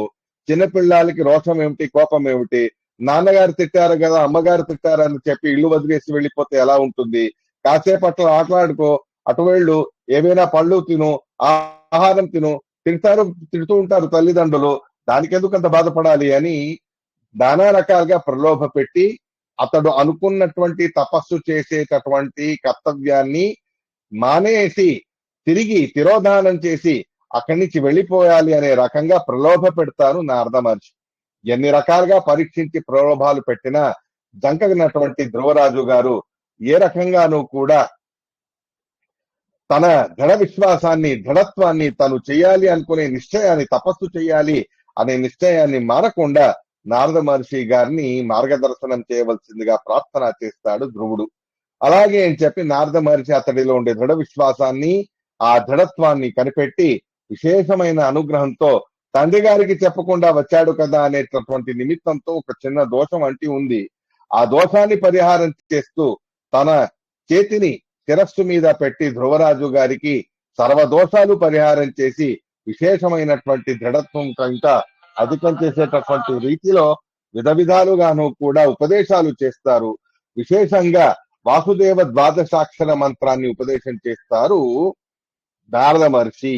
అలాంటి ఆ వాసుదేవ ద్వాదశాక్షర మంత్రోపదేశంతో పాటు మధువనానికి వెళతాడు ధ్రువుడు. 6 నెలల దాకా ఘోరమైనటువంటి తపస్సు చేస్తాడు. అలాంటి 6 నెలల దాకా చేసినటువంటి ఘోరమైన తపస్సులో చాలా అద్భుతంగా వర్ణన చేస్తారు శ్రీమద్ భాగవతంలో. మొదటి నెల కేవలం ఒక ఫలాన్ని తింటూ, 2వ నెల ఆకులు తింటూ, 3వ నెల నీళ్లను కేవలం ఒక గుక్కెడు నీళ్లు తాగి, ఇలా క్రమక్రమంగా తన తపస్సులో తీక్షణతని పెంచుకుంటూ చివరికి 6వ నెల శ్వాసోచ్ఛ్వాసాలు కూడా మానివేసి ఒంటిపాదం మీద నించొని ఘోరమైనటువంటి తపస్సు చేస్తారు ధ్రువరాజు. అలాంటి శ్వాసోచ్ఛ్వాస నిరోధం చేసి తపస్సు చేయగా లోకాలకి శ్వాసోచ్ఛ్వాసం నిరోధమైంది. ధ్రువరాజు గారి యొక్క మహత్వాన్ని తెలియజేయాలి అనే అభిప్రాయంతో భగవంతుడే సర్వాంతర్యామి అయిన పరమాత్మ సకల జగత్తుకి ఉండే శ్వాసోచ్ఛ్వాసాల్ని నిరోధపరచగా దేవతలందరూ వెళ్లి పరమాత్ముడిని ప్రార్థన చేయగా ధ్రువరాజు గారిని అనుగ్రహం చేయడానికి పరమాత్ముడు వచ్చి విశేషంగా అనుగ్రహం చేస్తూ తన సాక్షాత్కారాన్ని కలగజేసి, ఏం కావాలి ధ్రువరాజా, నీకు వరం కోరుకో అని అడగగా, వేరే వరం ఏం కావాలి స్వామి, నేను చేసిన ఈ తపస్సు ఇత్యాదులు ఇవన్నీ కూడా నువ్వే నాలో ఉంటూ చేయించిందే తప్ప నేను పెద్దగా చేసింది ఏమీ లేదు. నాహంకర్త హరికర్త తత్పూజ కర్మచాలికీలం అన్నీ కూడా నువ్వే చేయించిన కీర్తిని మాత్రం, ఖ్యాతిని మాత్రం నాకు కలగజేశావు. ఏదైనా నాకు కావాలి అంటే ఒకటే నేను కోరుకునేది, భక్తి ముహు ప్రతయతాం త్వయి మే ప్రసంగో భూయాదనంత మహతాం అమలాశయానాం. ఈ రకంగా నీ యందు నిరంతరమైన ప్రవర్ధమానమైనటువంటి భక్తిని నాకు కలగజెయ్యి. ఆ రకమైనటువంటి భక్తి మాత్రమే కాకుండా నిరంతరంగా నీ కథాశ్రవణము చేసే సౌభాగ్యాన్ని నాకు కలగజేయి స్వామి అని చెప్పి తను అధికృతుడై ఉన్నటువంటి సందర్భాన్ని చూసుకొని తనకు అధికృతమైనదే కావున ధ్రువలోక స్థానం అనేది నాకు ఇవ్వు అని కూడా అడుగుతాడు ధ్రువరాజు. అలాగే అని చెప్పి ధ్రువలోకాధిపత్యాన్ని మాత్రమే ఇవ్వకుండా తన కూతురైనటువంటి భ్రమి అనే అమ్మాయిని కూడా ఇచ్చి వివాహం చేస్తాడు శివకుమార రూపి పరమాత్మ ధ్రువ చక్రవర్తికి. అలాంటి ఆ ధ్రువ చక్రవర్తికి వివాహం చేయగా ధ్రువరాజు గారికి ఇంకొక భార్య ఇలా అనేటటువంటి అమ్మాయి. ముఖ్య ప్రాణమూర్తి గారి కూతురు. అలాంటి ముఖ్య ప్రాణమూర్తి భారతీదేవి గారి కూతురు అయినటువంటి ఇళా అనేటటువంటి అమ్మాయిని కూడా ధ్రువరాజు గారు వివాహం చేసుకొని 36,000 సంవత్సరాల దాకా సమగ్ర భూమండలాన్ని ఏలి ఆ తర్వాత చివరి సందర్భంలో తన తమ్ముడైనటువంటి ఉత్తమ అనేవారు ఎవరైతే ఉన్నారో అతడు వనానికి వేటకి వెళ్ళినప్పుడు అక్కడ గంధర్వుల చేతిలో మరణం అనేది పొందుతాడు. యక్షుల చేతిలో మరణం అనేది పొందుతాడు. అలాంటి ఆ యక్షుల చేతిలో మరణించిన విషయం తెలుసుకున్న ధ్రువరాజు గారు యక్షులనే నిర్మూలన పరిచేటటువంటి ఉద్దేశంతో ఘోరమైనటువంటి సంగ్రామాన్ని చేసి చివరికి కోపాన్ని ఆపుకోలేక వైష్ణవాస్త్రాన్ని ప్రయోగించి సర్వ యక్షులను కూడా సర్వనాశనం చేసే ప్రయత్నాన్ని చేస్తాడు ధ్రువరాజు గారు. అంతలో స్వయంభూమను గారు వచ్చి ఇలాంటి పని చేయడం మంచిది కాదు ధ్రువ, నీ కుమారుడైన నీ తమ్ముడైన ఉత్తముడు ఎవరో ఒక గంధర్వుడి చేతిలో యక్షుడి చేతిలో మరణించాడు అన్న మాత్రాన సర్వయక్షుల సంహారం చేయడం మంచిది కాదు. కోపం అనేది ఏనాటికైనా మన బుద్ధిని భ్రష్టుపరుస్తుంది. ఆ కోపం అనేది శాస్త్రానికి విరుద్ధంగా నడుచుకుంది అంటే అది అనర్థానికి కారణమవుతుంది. మీ తల్లిగారైన సవతి తల్లి అయిన ఆ సురుచిదేవి గారి మీద కోపముతో పరమాత్ముని సాక్షాత్కారం చేసుకున్న వాడివి నువ్వు ఇప్పుడు శాస్త్ర విరుద్ధమైన ఈ కోపముతో యక్షుల సంహారం చేసి భగవద్ద్రోహాన్ని చేయకు అని చెప్పగా అంత మాత్రానికేనే అంతటి ఘోరమైనటువంటి కోపాన్ని కూడా సహనం చేసి తను ఆ యక్షులను క్షమించి వేస్తాడు. దాంతో సంతోషించినటువంటి యక్షాధిపతి అయినటువంటి కుబేరుడు నీ ఈ రకమైనటువంటి శాంతత, ఈ రకమైన కోపాన్ని నీ అధీనం చేసుకోవడం అనేది చూసి నాకు చాలా సంతోషంగా ఉంది. కాబట్టి నేను నీకు వరం ఇవ్వాలి అనే ఉద్దేశంతో ఇక్కడికి వచ్చాను. యస్వం పితామహాదేశాత్ వైరం దుత్యజమత్యజ కాల ఏవ హి భూతాన ప్రభురప్య భావయో అహం త్వం ఇత్యపార్థాధీర్ అజ్ఞానాత్ పురుషస్థి. ఈ రకమైనటువంటి మీ తాతగారి యొక్క ఉపదేశంతో వైరం, శత్రుత్వం అనేది ఎవరు అంత సులభంగా వదిలిపెట్టరు. అలాంటి శత్రుత్వం అనే దాన్ని నువ్వు వదిలిపెట్టావు, కోపం అనే దాన్ని వదిలిపెట్టావు. కాబట్టి నీకు ఏం వరం కావాలో కోరుకో అని అడగగా ఆ రకంగా పాపం కుబేరుడు అడిగినప్పటికీ కూడా ఆయనకి ఇంత ద్రోహం చేశాను కదా అని బాధపడి వేరే ఏ వరం కావదు, వేరే ఏ వరం నాకు వద్దు స్వామి, హర ఉత్సవరే అచలితాం స్మృతిమ్యయ. ఆ శ్రీహరి యందు అచలమైనటువంటి స్మృతి, నిరంతరం పరమాత్ముడి స్మరణ అనే సౌభాగ్యాన్ని కలగజేయండి స్వామి అని కుబేరుణ్ణి వేడుకుంటాడు ధ్రువరాజు. అలాగే అని చెప్పి భగవద్భక్తినే ధ్రువరాజు గారికి అనుగ్రహం చేశాడు కుబేరుడు. అలా అయిన తర్వాత ఇక వైకుంఠ లోకానికి వెళ్ళవలసిన ప్రసంగం, ధ్రువలోకానికి వెళ్ళవలసిన ప్రసంగం. అలాంటి ప్రసంగంలో తపస్సు చేస్తూ ఉన్న ధ్రువరాజు గారి దగ్గర వైకుంఠ లోకము నుండి విమానాలు రాగా మా తల్లిగారు లేకుండా నేను రాను అని చెబితే నీలాంటి కుమారుణ్ణి కన్నా ఆ సునీతి దేవి గారు నీకంటే ముందే ఆ వైకుంఠ లోకానికి వెళుతున్నారు చూడు అని వాళ్ళు ఆ సునీతి దేవి గారు వెళ్లే విమానాన్ని చూపించి తర్వాత తనని ఒక అంశతో వైకుంఠ లోకానికి తీసుకెళ్లి ఒక రూపంతో ధ్రువలోకాధిపత్యాన్ని ఇచ్చి ఈ రకంగా అనుగ్రహం అనేది చేస్తాడు పరమాత్మ. ఇటువైపు సవతి స్వభావముతో తన సవతి అయిన సునీతి దేవి గారి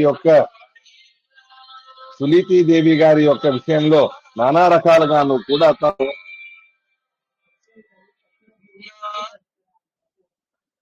ఒక్క నిమిషం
ఈ రకంగా ఆ ధ్రువరాజు గారికి ద్రోహం చేసే బుద్ధితో ఉండే సురుచి తన కుమారుణ్ణి పోగొట్టుకొని తన కుమారుడు ఉత్తముణ్ణి వెతుక్కుంటూ వెళ్లి తను కూడా దావానలంలో కాలి బూడిదవుతుంది.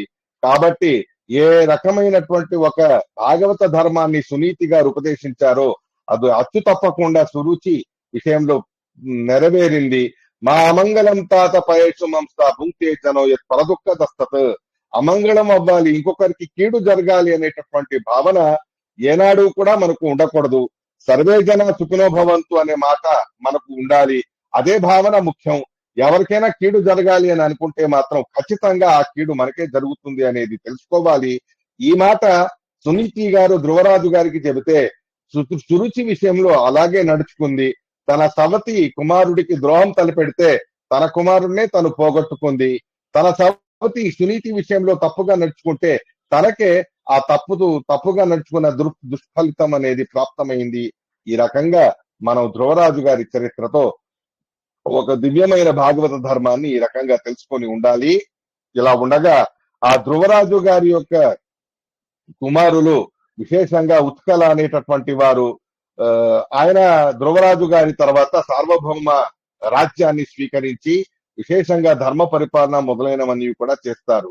అలాంటి ఆ ఉత్కల తర్వాత వారి వంశంలో చాలా మంది మహానుభావులు ఉత్పన్నమవుతారు.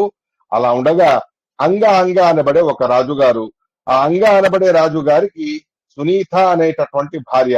ఆవిడ యందు ఉద్భణుడైన మహాదుష్టుడైన వేన అనేవాడు పుట్టాడు. వాడు అహం బ్రహ్మాస్మి అని ఉపాసన చేసేవాడు, నేనే దేవుణ్ణి అని అనుకునేవాడు.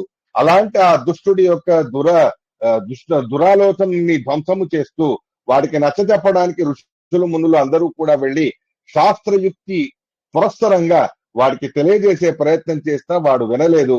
చివరికి ఋషులందరూ హుంకార మాత్రంతోనే వాడిని భస్మం చేయగా రాజే లేని రాజ్యం అరాచకం అవుతుంది అనే రకంగా అన్ని చోట్ల నువ్వు కూడా అరాచకం అనేది ప్రారంభమైంది. ఎవరో ఒక యోగ్యమైన రాజుని మనం తెచ్చిపెట్టాలి అని చెప్పి ఆ వేణుడి కళేబరాన్ని మతనం చేస్తారు తొడ భాగం దగ్గర. అక్కడ ఒక నల్లటి వికారాలతో ఉండేటటువంటి వాడు పుట్టాడు. వాడు రాజ్యానికి సరిపోడు అని చెప్పి, వాడు రాజ్యానికి అర్హుడు కాడు అని చెప్పి వాడిని నిషాద వెళ్ళిపో ఇక్కడి నుంచి అని చెప్పి వాడిని పంపించి వేశారు. అలా నిషాదుల వంశం అనేది ప్రారంభమైంది. అగా ఈ రకంగా అయితే రాజ్యం లేకపోతే రాజుగారు లేకపోతే రాజ్యమే నశించిపోతుంది కదా అని చెప్పి ఆ వేణుడి యొక్క 2 బాహువులను మథనం చేస్తారు. కుడి బాహువుతో పృథు చక్రవర్తి పుట్టగా ఎడమ చేతి బాహువు దగ్గర అర్చి అనబడేది అమ్మాయి పుడతారు. వాళ్ళిద్దరిలోనూ కూడా లక్ష్మీనారాయణుల సన్నిధానం విశేషంగా ఉండడం వలన ఆ ఇద్దరికి వివాహం అనేది చేస్తారు.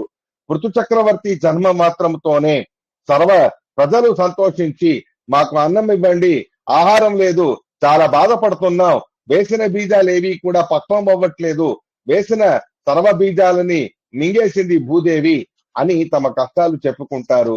అలాంటి ఆ పరిస్థితిలో భూదేవినే నిగ్రహం చేసి, గోరూపంలో పారిపోతున్న భూదేవిని నిగ్రహం చేసి ఆవిడిని తన కూతురిగా దత్తత తీసుకొని పృథివీ అని ఆవిడికి నామకరణం చేసి ఆవిడని గోదోహనం చేసి మనుష్యులకు, గంధర్వులకు, ఋషులకు వాళ్ళకి ఏవేవైతే రసాయనాలు, ఔషధాలు మొదలైనవన్నీ కావాలో అవన్నీ కూడా గోదోహనం అనబడే ఒక దివ్యమైన ప్రక్రియతో పృథు చక్రవర్తి గారు సర్వ జీవులకు, దైత్య, దానవ, మానవ, దేవత మొదలైనటువంటి సర్వజీవులకు కూడా వారి జీవన వృత్తిని వ్యవస్థ చేసి భూమండలాన్ని ఎగుడు దిగుడుగా ఉండే దాన్ని సరిసమానంగా చేసి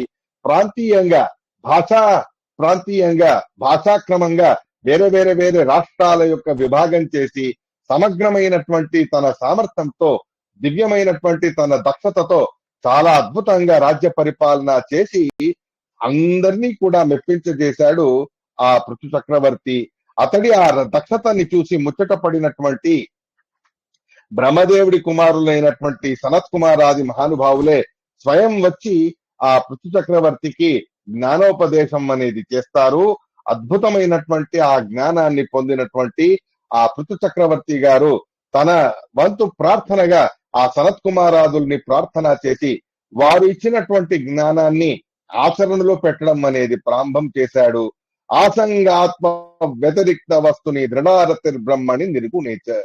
సాంసారికమైన వ్యామోహాలు అన్నిటినీ వదిలిపెట్టి వాటిలో ఆసక్తిని చూపకుండా విశేషంగా పరమాత్ముడి యందు ఆసక్తి అనేది ఉండాలి. ప్రియాన్ ప్రాణ అన్నిటికంటేనూ కూడా అత్యంత ప్రియమైన వాడు పరమాత్మ అనే భావనతో మనం ఉండాలి. ఈ రకమైనటువంటి భక్తియే మనకు మోక్షానికి దారి తీస్తుందే తప్ప భక్తి లేకుండా ఏం చేసినాను కూడా మోక్షం అనేది ప్రాప్తించడానికి సాధ్యమే కాదు. ఇంద్రియ విషయాకృష్టే రాక్షిప్తం ధ్యాయతో మనస్సు ఎల్లవేళలాను కూడా చంచలత్వాన్ని పొంది ఆ విషయభోగాల వైపు పరిగెత్తుతూ ఉంటుంది. అలాంటి ఆ మనస్సుని నిగ్రహం చేయాలి. మన ఏవహి మనుష్యాణం కారణం బంధ మోక్షయో అనే రకంగా మనం మన అధీనం చేసుకుంటే మనస్సు మోక్షానికి కారణమవుతుంది. మనస్సు యొక్క అధీనం మనం అయ్యామంటే ఆ మనస్సు మనల్ని అంధతమస్సుకి తీసుకెళ్తుంది అనేది తెలుసుకో అనేటటువంటి మాటని ఉపదేశం చేస్తారు సనత్ కుమారాదులు. వారు ఉపదేశించిన తత్వాన్ని తన ప్రజలందరికీ కూడా తెలియజేసి అష్టాతనంత ఖలు తత్వ కోవిదైహి బ్రాహ్మణులు అనేవారు స్వయం భగవంతుడి యొక్క దివ్యమైన అధిష్టానాలై ఉన్నారు. నాతో పాటు సర్వవర్ణాల వాళ్ళు క్షత్రియ త్రైవర్ణికులు, క్షత్రియ వైశ్య శూద్ర మొదలైనటువంటి సర్వవర్ణాలకు కూడా పూజ్యులై ఉన్నవారు. సర్వ బ్రాహ్మణుల్ని కూడా మనం గురువులుగా చూసుకోవాలి. వారి మార్గదర్శనంలో మనం నడవాలి. అలాంటి ఆ బ్రాహ్మణులను ఆదరిస్తే నేరుగా భగవంతుణ్ణి ఆదరించినట్టు అవుతుంది. బ్రాహ్మణులకి పెట్టినటువంటి ఆహారం ఏ రకమైనటువంటి నివేదనలు లేకపోయినా నేరుగా పరమాత్ముడు స్వీకరిస్తాడు. అలాంటి అద్భుతమైనటువంటి దివ్యమైన భగవద్ అధిష్టానం చలప్రతిమలు బ్రాహ్మణులు. వారిని ఎల్లవెళ్ళలాను కూడా ఆదరించండి. రెండోది, ఏనాడు కూడా ధర్మ మార్గాన్ని వదిలిపెట్టి మీరు ఉండకండి.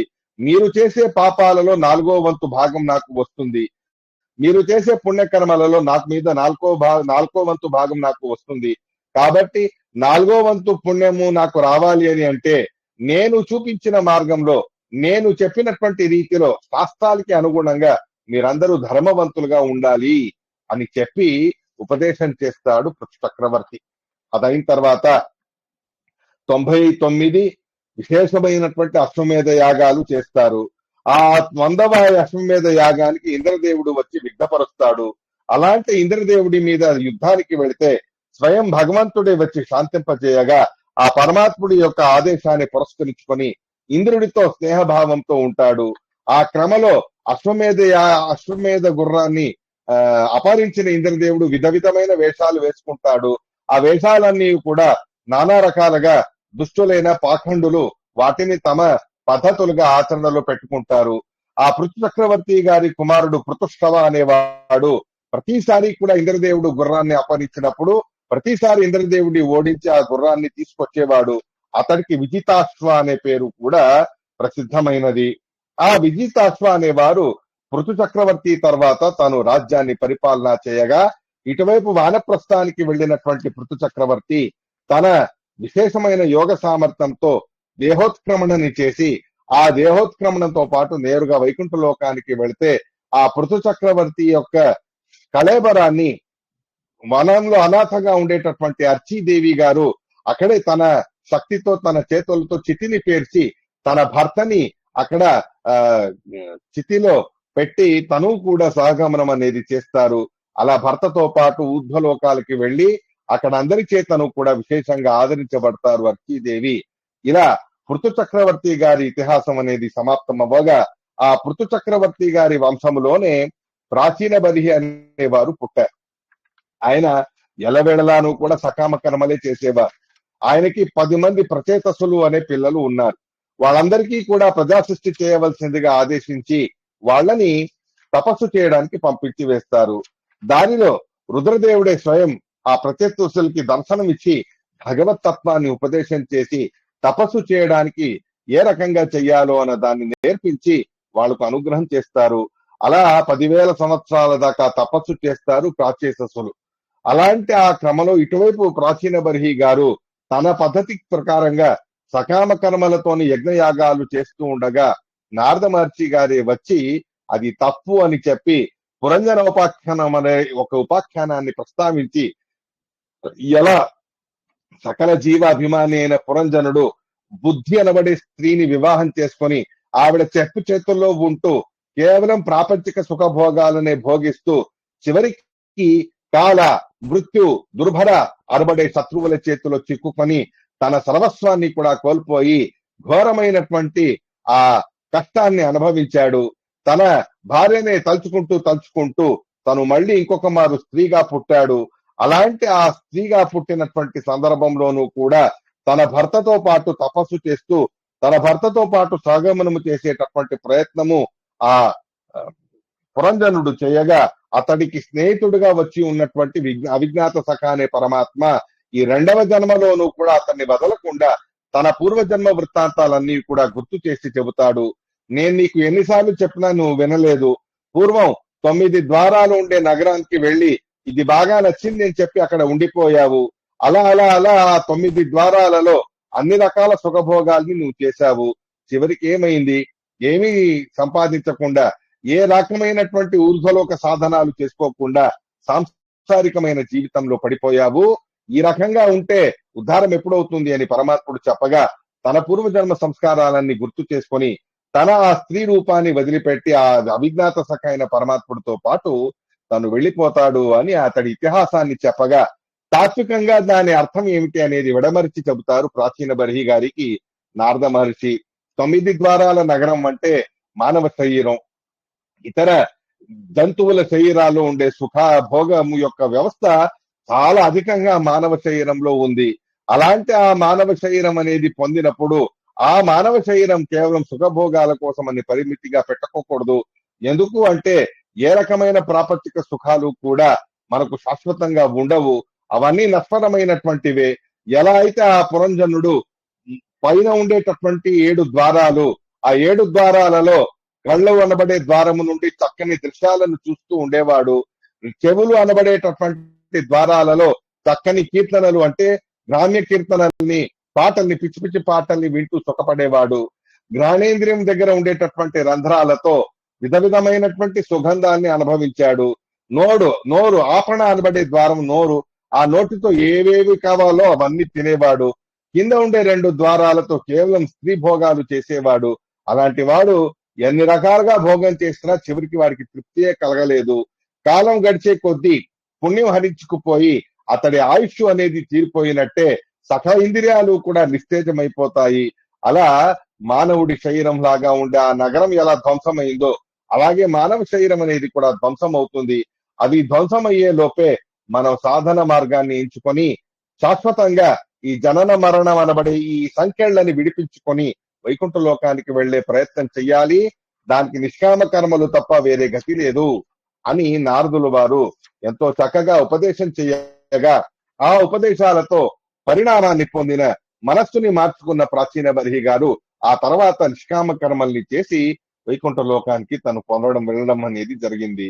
స్వయంభవ మనువు గారి 2 కుమారుల్లో ప్రియవ్రత మహారాజు గారి గురించి మనం ప్రస్తావన చేశాం. ఆ ప్రియవ్రత మహారాజు గారి యొక్క ఇతిహాసాన్ని పంచమ స్కందంలో విశేషంగా మనకు తెలియజేస్తారు. మహాజ్ఞాని నారదుల వారి శిష్యుడు, ఎంతో తత్వజ్ఞానాన్ని పొందిన ప్రియవ్రతుడు సన్యాసాన్ని స్వీకరించాలి అని చెప్పి రాజ్యభోగాలన్నీ కూడా తన తమ్ముడిలాగా కాకుండా రాజ్యభోగాల విషయంలో ఆసక్తిని చూపించకుండా భగవద్ధ్యానంలో, పరమాత్ముడి ఆరాధనలో, పరమాత్ముడి భక్తిలో కాలం గడపాలి అని చెప్పి సన్యాసం స్వీకరించాలి అని అనుకుంటాడు. అంతలో వాళ్ళ నాన్నగారైన స్వయంభవ మనువు గారు వచ్చి ఎంత నచ్చ చెప్పినా సన్యాసాన్ని వదలకుండా, సన్యాసాన్ని స్వీకరించకుండా నేను రాజ్యాన్ని పరిపాలన చేస్తే సమగ్రమైనటువంటి రాజ్య భోగాలలో భగవంతుడి విస్మరణ అనేది కలుగుతుంది. ఆ పరమాత్ముడిని మర్చిపోయేటటువంటి దుస్సాహసాన్ని నేను చేయలేను. పరమాత్ముడు లేకుండా నేను ఉండలేను. కాబట్టి నన్ను క్షమించండి అని వేడుకుంటాడు. ఇలా తండ్రి కొడుకు ఇద్దరూ కూడా నేను సన్యాసం తీసుకుంటాను అని వాద వివాదం చేస్తూ ఉండగా వారి వాద వివాదాన్ని పరిపూర్తి చేయడానికి, సమాప్తి చేయడానికి సకల వేదాభిమాని దేవతలతో, సకల నద్యాభిమాని దేవతలతో, సకల దేవతలతో హంసవాహన రూఢులై ఆ బ్రహ్మదేవుడే స్వయం వచ్చి ఆ ప్రియవ్రత మహారాజు గారికి ఉపదేశం అనేది చేస్తారు. హే ప్రియవ్రత మహారాజా, నీ సమస్య ఏమిటి? రాజ్యాన్ని స్వీకరిస్తే వివాహం చేసుకోవాలి, పిల్లల్ని కనాలి, ఇత్యాదులన్నీ అయిపోతాయి.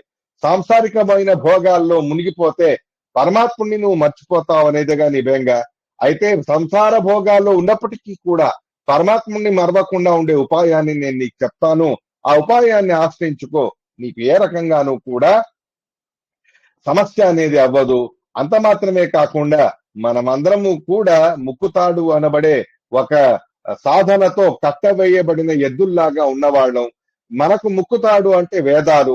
ఆ వేదాలలో వేద విహితమైన వేద నిషిద్ధమైన క్రియలను మనకు పరమాత్ముడు విధానం చేశాడు. పరమాత్ముడి విధానానికి అనుగుణంగా మనం నడుచుకుంటే మనం సుఖంగా ఉంటాం. పరమాత్ముడి విధానాన్ని విపరీతంగా మనం నడుచుకున్నామంటే మనకు అనిష్టం అనేది జరుగుతుంది. శాసనం చేస్తాడు పరమాత్మ. అలా యద్వాచితంత్యాం గుణకర్మ నామభి. కాబట్టి ముక్కుతాడులాగా ఉండేటటువంటి మనల్ని కంట్రోల్ చేయడానికి ఉన్న విధి నిషేధాల రూపమైన వేదాలకు అనుగుణంగా నువ్వు నడుచుకోవాలి. నీకు పరమాత్ముడి విస్మృతి కలగకుండా నేను అనుగ్రహం అనేది చేస్తాను. మనస్సు అనేది ముఖ్యం. నువ్వు మనస్సుని నీ అధీనం చేసుకున్నావంటే నువ్వు ఎక్కడైనా ఉన్నా భగవత్ స్మరణ అనేది నిరంతరంగా కలుగుతుంది. భయం ప్రమత్తస్య వనేష్వపి స్యాత్ యతో వసంతే సహసత్సపత్న్యాః జితేంద్రియస్యాత్మరతేర్బుధస్య గ్రహాశ్రమః కిన్ను కరోత్యవజ్ఞం అవధ్యం. మనకు శత్రువులు అంటే నీ రాజ్య పరిపాలనలో ఉండే శత్రువులు నిజమైన శత్రువులు కాదయ్యా, మన మనస్సులోనే దాక్కుని ఉంటారు వాళ్ళు. కామ, క్రోధ, మద, మాత్సర్య, లోభ, మోహ మొదలైనటువంటి భీకరమైన శత్రువులు. అలాంటి ఆ ఘోరమైన శత్రువులు ఎక్కడో బయట నుండి మనల్ని ఆక్రమణ చెయ్యరు, మనస్సులోనే ఉంటూ వారు మమ్మల్ని ఆక్రమణ అనేది చేస్తారు. అలాంటి ఆ మనస్సులో ఉండే ఈ కామ, క్రోధ, మద, మాత్సర్య, లోభ, మోహ మొదలైనటువంటి వాటిని నిగ్రహం చేయకుండా మనం ఉంటే మనకు ఎక్కడున్నా భయం కలుగుతుంది. వైకుంఠ లోకం లాంటి వైకుంఠంలో ఉన్నప్పటికీ కూడా మనస్సులో ఉండే కామక్రోధాదుల్ని గెలవకుండా వైకుంఠ లోకానికి వెళ్ళిన వ్యర్థమే. కాబట్టి జితేంద్రియస్యాత్మరతేర్బుధస్య, మనస్సు అనేది కామక్రోధాదులకు వశం కాకుండా నిరంతరంగా పరమాత్ముడి యందు రతితో, పరమాత్ముడి యందు ఆసక్తితో ఉండాలి. ఎప్పుడు మనస్సు అనేది పరమాత్ముడి యందు ఆసక్తమవుతుందో అప్పుడు ఏ ఆశ్రమమైనా ఏమైందయ్యా, గృహస్థాశ్రమమైన కామక్రోధ మదమాశ్చర్యాలైనా ఏవి నేను ఏమీ చేయలేవు. ఆ విషయం నువ్వు స్పష్టంగా తెలుసుకో. త్వంచ నాభాంగ్రి సరోజ కోశ దుర్గాస్థితో నిర్జిత సప్తపత్న భుంక్ష్వేవ భోగాన్ పురుషాతి సృష్టాన్ విముక్త సంగ ప్రకృతిని భజస్వ. ఆ పరమాత్ముడి పాదకమలములు యందు చేయునటువంటి దివ్యమైన భక్తినే ఒక కోటలాగా నువ్వు పెట్టుకో. ఆ భగవద్భక్తి అనబడే కోటలో నువ్వు ఉన్నంత వరకు కూడా నీకు ఈ 10 రకాలుగా ఉండేటటువంటి శత్రువులు ఎవరూ కూడా ఏమీ చేయలేరు. అన్ని రకాల భోగాలు చేసినప్పటికీ కూడా సర్వభోగాలు చేసే సందర్భంలోనూ పరమాత్ముడి స్మరణ అనేది నిరంతరంగానూ కూడా నీకు కలుగుతుంది అని స్వయం బ్రహ్మదేవుడే వచ్చి చెప్పగా బాఢం అలాగే స్వామి మీరు చెప్పాక ఇక వేరే మాట ఏముంటుంది అని చెప్పి గృహస్థాశ్రమాన్ని స్వీకరిస్తాడు.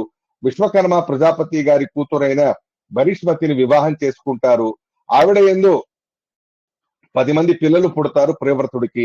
ఆగ్నిద్ర ఇద్విబాహం మొదలైనటువంటి అగ్నినామాన అగ్నిదేవుడి పేర్లే ఇవి. 10 మందికి అగ్నిదేవుడి పేర్లే పెడతారు. ఒక కూతురు పుడుతుంది ఊర్జస్వతి అని. ఆ ఊర్జస్వతి అనబడేటటువంటి కూతురు ఆవిడ్ని విశేషంగా శుక్రాచార్యుల వారికి ఇచ్చి వివాహం అనేది చేస్తారు. కవిర్ మహావీర స్తవన ఇది త్రయేవాసు నూర్ధ్వరేత సహా. ఆ 10 మంది కుమారులలో కవి, మహావీర, స్తవన అనబడే ముగ్గురు మాత్రం సన్యాసాన్ని స్వీకరించడానికి అనుమతి కోరుగా తనలాగా వాళ్ళ కోరికని నేను కాదనకూడదు అని చెప్పి ఆ ముగ్గురికి సన్యాసానికి అనుమతి ఇస్తాడు ప్రియవ్రతుడు. తను మిగిలిన 7 మంది ఎవరైతే ఉన్నారో అగ్నిద్రాది కుమారులు, ఆ 7 మందికి కూడా విశేషంగా తన ఏలికలో ఉండే భూమండలాన్ని 7 ద్వీపాలుగా విభాగం చేసి వాళ్ళకి వాళ్ళ రాజ్యాలని అప్పజెబుతాడు ప్రియవ్రత మహారాజా. ఈ రకమైన ప్రియవ్రత మహారాజు గారికి 2 భార్యలు, ఇంకొక భార్య యందు కూడా విశేషంగా ఉత్తమ తాపస రైవత అనబడే 3 కుమారులు పుట్టారు. ఈ ముగ్గురు కూడా విశేషంగా వీరిలో ఉత్తమ తాపస రైవత, తాపస అనేటటువంటి వారు స్వయం భగవంతుడి యొక్క అవతారం. ఉత్తమ తాపస రైవత ముగ్గురు కూడా మన్వంతరాధిపతులై ఉన్నటువంటి మహానుభావులు. అలాంటి అద్భుతమైనటువంటి సంతానాన్ని పొందినప్పటికీ కూడా బ్రహ్మదేవుడి ఉపదేశాన్ని ఏనాడు మరవనటువంటి ఆ ప్రియవ్రతుడు సర్వభోగాలు చేస్తూ ఉన్నప్పటికీ కూడా మనస్సుని మాత్రం నిరంతరంగా భగవత్ ఏకాగ్రతంగా పెట్టుకుని ఉన్నాడు. అలాంటి అతడికి సర్వ భూమండలాధిపతి అయిన తనకు ఒకవైపు సూర్యకిరణాలు ఉండడం, ఇంకొక వైపు చీకటి ఉండడం అనేది నచ్చలేక తను సూర్య సమానమైన వేగంతో పరిగెత్తే రథాన్ని తయారు చేసి సూర్య సమానమైన తేజస్సుని పొంది 7 మార్లు భూమండలాన్ని చుట్టుతాడు, ప్రదక్షిణం చేస్తాడు. ఆ సప్త ద్వీపాలుగా విభాగమై అవాంతరంగా ఇదివరకే పరమాత్ముడు సప్త సముద్రాల్ని నిర్మాణం చేసినది ఉంది. అలాంటి సప్త సముద్రాలు ఈ ప్రియవ్రత మహారాజు గారి రథ చక్రాల యొక్క ఆ రాపిడికి గురి అయి రథ చక్రాల యొక్క ప్రభావానికి ఆ సప్త సముద్రాల పాయ అనేది చాలా అధికంగా పెరుగుతుంది. అలాంటి ఆ అద్భుతమైన సప్త సముద్రాల పాయని పెంచినటువంటి ఘనత ప్రియవ్రత మహారాజు గారిది. తన కూతురైన ఊర్జస్వతి అనే అమ్మాయిని శుక్రాచార్యుల వారికి ఇచ్చి వివాహం చేయగా శుక్రాచార్యుల వారికి దేవయాని దేవి గారు కూతురుగా పుట్టారు. దేవయాని తర్వాత ముందు యదు మహారాజు గారి వివాహం చేసుకునే కథాభాగం అనేది ముందు వస్తుంది. అక్కడ విస్తారంగా మనం చెప్పుకున్నాం. 7 రోజులే ఎందుకు అంటే ప్రజలందరూ కూడా వచ్చి విశ్రాంతి లేకుండా మేము ఉండలేం, కాబట్టి ఈ మీ ప్రయత్నాన్ని ఆపేయండి అని అడగగా అలాగే అని చెప్పి అక్కడికక్కడే ఆ సప్త సముద్రాల పాయని పెంచిన తర్వాత మళ్ళీ ఆ ప్రయత్నాన్ని చేయకుండా వానప్రస్థానికి వెళ్లి సన్యాసాన్ని తీసుకుని నారదుల వారి దగ్గర మళ్ళీ శిష్యత్వాన్ని చేసి 12 కోట్ల సంవత్సరాల దాకా రాజ్య పరిపాలన చేసి ఆ తర్వాత నారదుల వారి యొక్క శిష్యుడై వారి దగ్గర సన్యాసాన్ని స్వీకరించి వైకుంఠ లోకానికి వెళతాడు ప్రియవ్రతుడు. ప్రియవ్రతుడి యొక్క 7 కుమారులు ఆగ్నిద్ర, ఇచ్బిబాహు మొదలైనటువంటి వాళ్ళు. వారిలో అందరికంటే పెద్దవాడు ఆగ్నిద్ర అనేవాడు. ఆగ్నిధ్రుడికి జంబుద్వీపాధిపతిగా చేయగా ఆగ్నిధ్రుడు తన సంతతి కోసమని చెప్పి తపస్సు చేయగా బ్రహ్మదేవుడు ఒక అప్సరా స్త్రీని అతడి దగ్గరికి పంపిస్తారు. ఆ అప్సరా స్త్రీ యొక్క రూపలావణ్యాలకి మోహితుడైనటువంటి ఆగ్నిధ్రుడు ఆ అప్సరా స్త్రీని వివాహం చేసుకొని ఆవిడ యందు 9 మంది కుమారుల్ని తను కంటాడు. నాభి, కింపురుష, హరి, వర్ష, ఇళావృత, రమ్యక, హిరణమయ, కురు, భద్రాశ్వ, కేతుమాల అనబడే 9 మంది కుమారులు. ఈ 9 మంది కుమారులకి ఇక్కడ దైవికమైన శక్తులు ఉన్నాయి. అలాగే తమ తండ్రి గారి యొక్క గుణశక్తులు, సామర్థ్యాలు, మానవ శక్తులు కూడా ఉన్నాయి. అలాంటి ఆ 9 మంది కుమారుల్ని వాళ్ళ యోగ్యమైన రాజ్యాధిపతులుగా జంబుద్వీపాన్ని మళ్ళీ సప్త అవాంతర నవద్వీపాలుగా విభాగం చేసి ఆ జంబుద్వీపంలో ఉండే నవద్వీపాలకు వీళ్ళందరినీ కూడా అధిపతి అనేది చేశారు. ఆ 9 మందిలో నాభి అనేవారు పెద్దవాడు. ఆ నాభి అనేటటువంటి వారు మేరుదేవి గారిని వివాహం చేసుకోగా గృహస్థాశ్రమ ధర్మానికి అనుగుణంగా పుత్రకామేష్టి యాగం చేయగా ఆ యాగానికి ప్రసన్నమైన పరమాత్మ ఏం వరం కావాలో కోరుకో అని చెప్పగా ఆ ఋషులు మునులు ప్రార్థన చేసిన క్రమలో నీలాంటి కుమారుడు ఒకడు మా రాజుగారికి పుట్టాలి అని ప్రార్థన చేయగా నాలాంటి వాడు ఎవరూ లేరు, అద్వితీయోహం, ఏకమేవ అద్వితీయమైన వాణ్ణి నేను, నాలాంటి వాణ్ణి నేనే, కాబట్టి నేనే తనకు కుమారుడుగా పుడతాను అని చెప్పి ఆ నాభి మహారాజు గారి కుమారుడుగా వృషభానామకుడై పరమాత్ముడు అవతరించాడు. జయంతిదేవి గారిగా అవతరించిన లక్ష్మీదేవి యందు 100 మంది కుమారుల్ని కడతాడు పరమాత్మ. ఆ 100 మంది కుమారుల్లో జ్యేష్ఠమైన వాడు, అందరికంటే పెద్దవాడు భరత చక్రవర్తి. ఆ భరత చక్రవర్తి మిగిలిన పిల్లలు అందరినీ కూడా పిలిచి తత్వోపదేశాన్ని చేస్తాడు పరమాత్మ. మహత్సేవాం ద్వారమాహుర్ విముక్తేహే, మోక్షానికి ద్వారం ఒకటే, మహానుభావుల సేవ చేయడం. ఆ మహానుభావుల సేవ చేసే కొద్దీ మనం మోక్షం తొందరగా పొందగలం.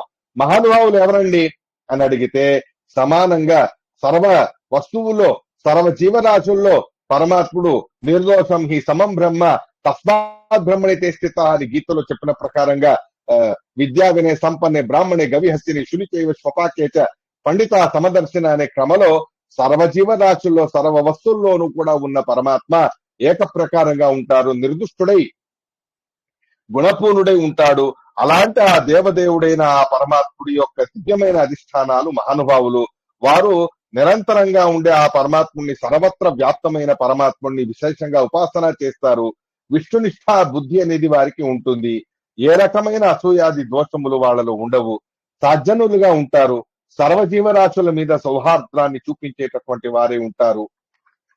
అలాంటి మహానుభావులు ఎవరైతే ఉన్నారో వాళ్ళని సేవించండి, వాళ్ళ దగ్గర నా జ్ఞానాన్ని పొందండి. మత్కర్మభిర్మత్కథయాచ నిత్యం. మీ జీవితాన్ని సార్థకం చేసుకోవాలి అంటే నన్ను ఉద్దేశంగా పెట్టుకొని జ్ఞానభక్తి వైరాగ్యాల కోసం విష్ణు ప్రేరణ విష్ణు ప్రీత్యర్థం అనే అభిప్రాయంతో కర్మలను అనుష్ఠానం చేయండి. నా కథలను వింటూ సుఖంగా ఆనందంగా కర్మలన్నీ కూడా ఆచరిస్తూ సుఖభోగాల్ని అనుభవిస్తూ కురు భుంస్వచ్చ కర్మ నిజం నియతం హరిపాద వినమ్ర ధ్యా సతతం అనే క్రమలో ఏదైతే మధ్వాచార్యుల వారు చెప్పారో ఆ క్రమని స్వయం ఋషభనామక పరమాత్ముడు ఇక్కడ ఉపదేశం అనేది చేస్తాడు.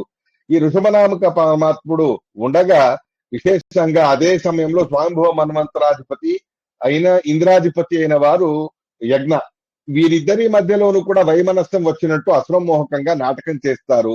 అసలు వర్షాలే కురిపించకుండా యజ్ఞనామకుడు పరమాత్మ తనదే అయిన ఋషభ రూపంతో మాత్సర్యం పెట్టుకున్నట్టు వ్యవహారం చేయగా తన శక్తితో వర్షాలు కురిపించి ఆ యజ్ఞనామక పరమాత్ముడిని ఓడించినట్టు ఇద్దరు వేరు వేరు అనే రకంగా అశ్వమోహనాన్ని కలగజేసి నానా రకాలుగా అశ్వమోహకమైన వ్యవహారాలు చేస్తాడు ఋషభనామక పరమాత్మ. తన పిల్లలందరికీ కూడా చెబుతాడు, 100 మంది మీరందరూ ఉన్నారు, మీ అందరిలోనూ కూడా జ్యేష్ఠమైన వాడు, అందరికంటే గుణవంతుడు, పెద్దవాడు భరత చక్రవర్తి, అతడి అడుగుజాడల్లో మీరు నడవండి, అతడికి రాజ్య పరిపాలన చేయడంలో సహాయం అనేది చేయండి, అతడు ఎలా చెప్తే అలా వినండి అని చెప్పి విశేషంగా ఆ భరత చక్రవర్తి గారికి అతడి తమ్ముళ్ళందరినీ కూడా అప్పచెబుతాడు ఆ పరమాత్మ. అంత మాత్రమే కాకుండా జాయంతేయులు అని, జాయంతేయ ఉపాఖ్యానం అని ముందు ఏకాదశ స్కందంలో వస్తుంది. ఆ 100 మంది కుమారులలో విశేషంగా భరత చక్రవర్తి గారు జ్యేష్ఠుడై ఉన్నప్పటికీ కూడా మిగిలిన వాళ్ళందరూ కూడా భరత చక్రవర్తితో పాటు వారి అనుయాయులై ఉన్నప్పటికీ కూడా కవి, హరి, అంతరిక్ష, ప్రబుద్ధ, పిప్పలాయన, ఆవిర్హోత్ర, ద్రుమిల, చమస, కరభాజన అనబడే 9 మంది మాత్రం పరమ భాగవతోత్తములై భాగవత ధర్మాల్ని సర్వలోకాలలో ప్రచారం చేస్తూ సిద్ధ పురుషులై సర్వత్ర సంచారాన్ని చేస్తూ సర్వ ప్రదేశాలకి వెళ్తూ సర్వ వ్యక్తులకు, యక్షులకి, గంధర్వులకి, కిన్నరులకి, దేవతలకి, మానవులకి, ఋషులకి అందరికీ కూడా శ్రీమద్ భాగవతాన్ని ఉపదేశం చేస్తూ మహాపుణ్యాన్ని సాధించారు వారు. ధర్మ దర్శన నవ మహాభాగవతాస్తేష సుచరితం భగవన్మహిమోప బ్రహ్మితం వసుదేవ నారద సంవాద రూపం ఉపశమాయనం ఉపనిష్టాద్ వర్ణయిష్యామః యవీయాంశం ఏకాశీతిర్జాయంతేయాః. అలాంటి ఆ భరత చక్రవర్తి తర్వాత 9 మంది పరమ భాగవతులై భాగవత ప్రవచనకారులై భాగవతులై నిరంతరంగా భాగవత ప్రవచనానికి వారు వెళుతూ ఉండగా ఇక్కడ మిగిలిన వాడు ఏకాశీతి 89 మంది వారు భరతుడి అడుగుజాడుల్లో నడిచారు. పరమాత్మ నానా రకాలుగా ఆ అవధూత ధర్మాల్ని లోకానికి తెలియజేసే రీతిలో విధమైన చర్యలు చేస్తూ ఒక అవధూతగా అన్ని ప్రాంతాలని సంచరించాడు. ఏవేవో చేశారు పరమాత్ముడిని, ఏవేవో చేశాడు పరమాత్మ. నానా రకాలుగా దిగంబర సన్యాసులు అని మనం వింటామే, ఆ దిగంబర సన్యాసుల యొక్క ప్రవృత్తిని అంతయు కూడా ఆచరణలో పెట్టాడు. అది యోగ్యమైనటువంటిదిగా భావించి కొంతమంది దిగంబర సన్యాస సంప్రదాయాన్ని అవలంబించుకున్నారు. అది అసురమోహకంగా చేసింది అనేది వారికి తెలియకుండా పోయింది. ఇలాంటి ఋషభనామక పరమాత్మ కర్ణాటక, కేరళ ప్రాంతాల్లో ఉండే వనంలో ప్రవేశించి అక్కడ దావానలంలో ప్రవేశించి అక్కడే ఆ దావానలంతో పాటు వనాన్ని ధ్వంసము చేసి అక్కడి నుంచి ఇంకొక రూపాన్ని ధరించి హరి అనే పేరుతో బయటికి వచ్చాడు. ఇదంతా దృశ్యాన్ని దూరంగా ఉండేటటువంటి ఒక ఋషి గారు చూశారు. ఎవరో లోపల వెళ్లారు.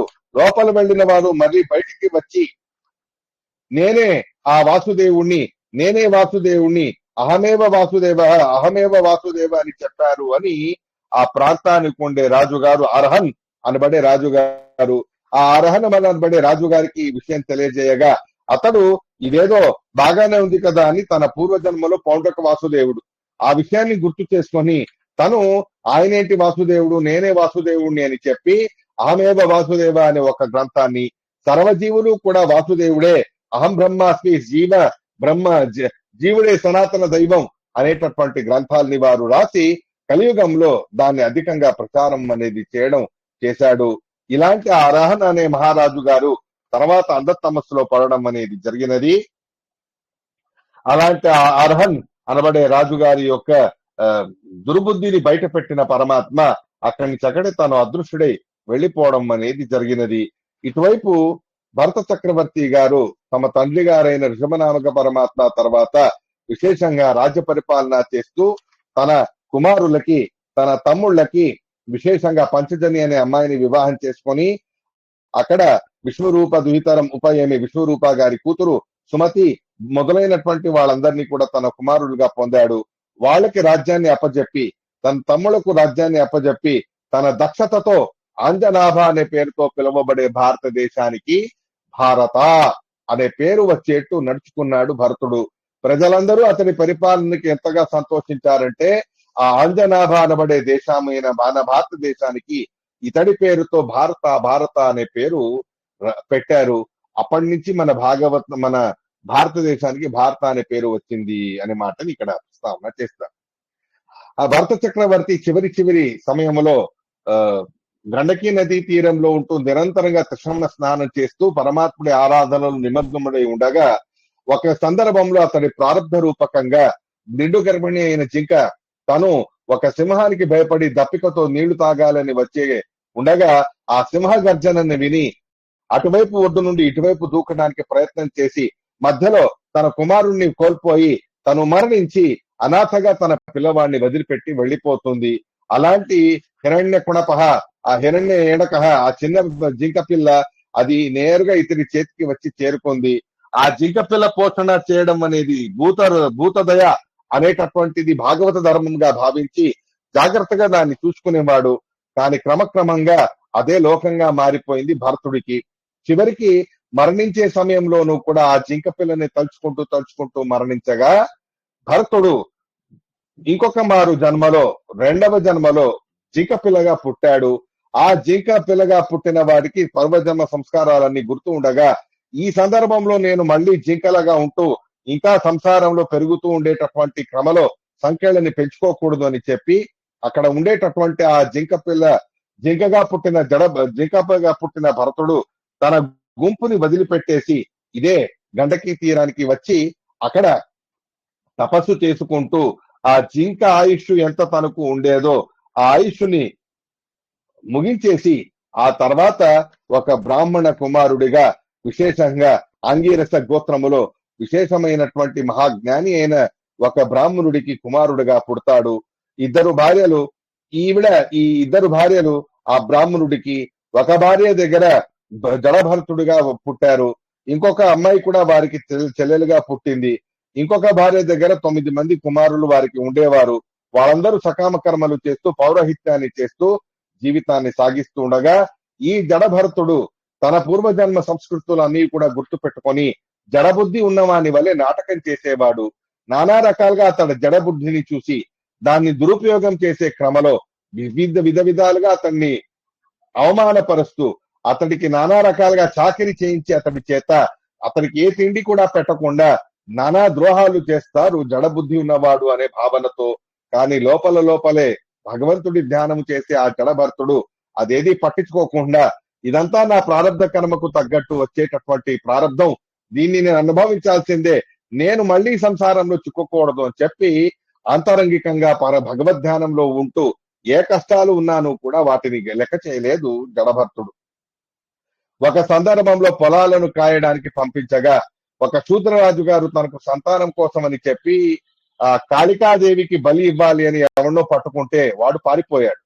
ఈ జడభర్తుణ్ణి తీసుకొచ్చి బలి ఇవ్వాలి అని అనుకున్నప్పుడు పరమ విష్ణు భక్తుణ్ణి నా కోసం బలిగా ఇస్తున్నారు కదా అని తట్టుకోలేక ఆ కాళికాదేవి స్వయంగా ఆ విగ్రహాన్ని చీల్చి బయటికి వచ్చి ఆ ఖడ్గంతో అక్కడ ఉండే శూద్ర రాజులందరినీ కూడా సంహారం చేసి జడభర్తుణ్ణి కాపాడడం అనేది జరిగింది.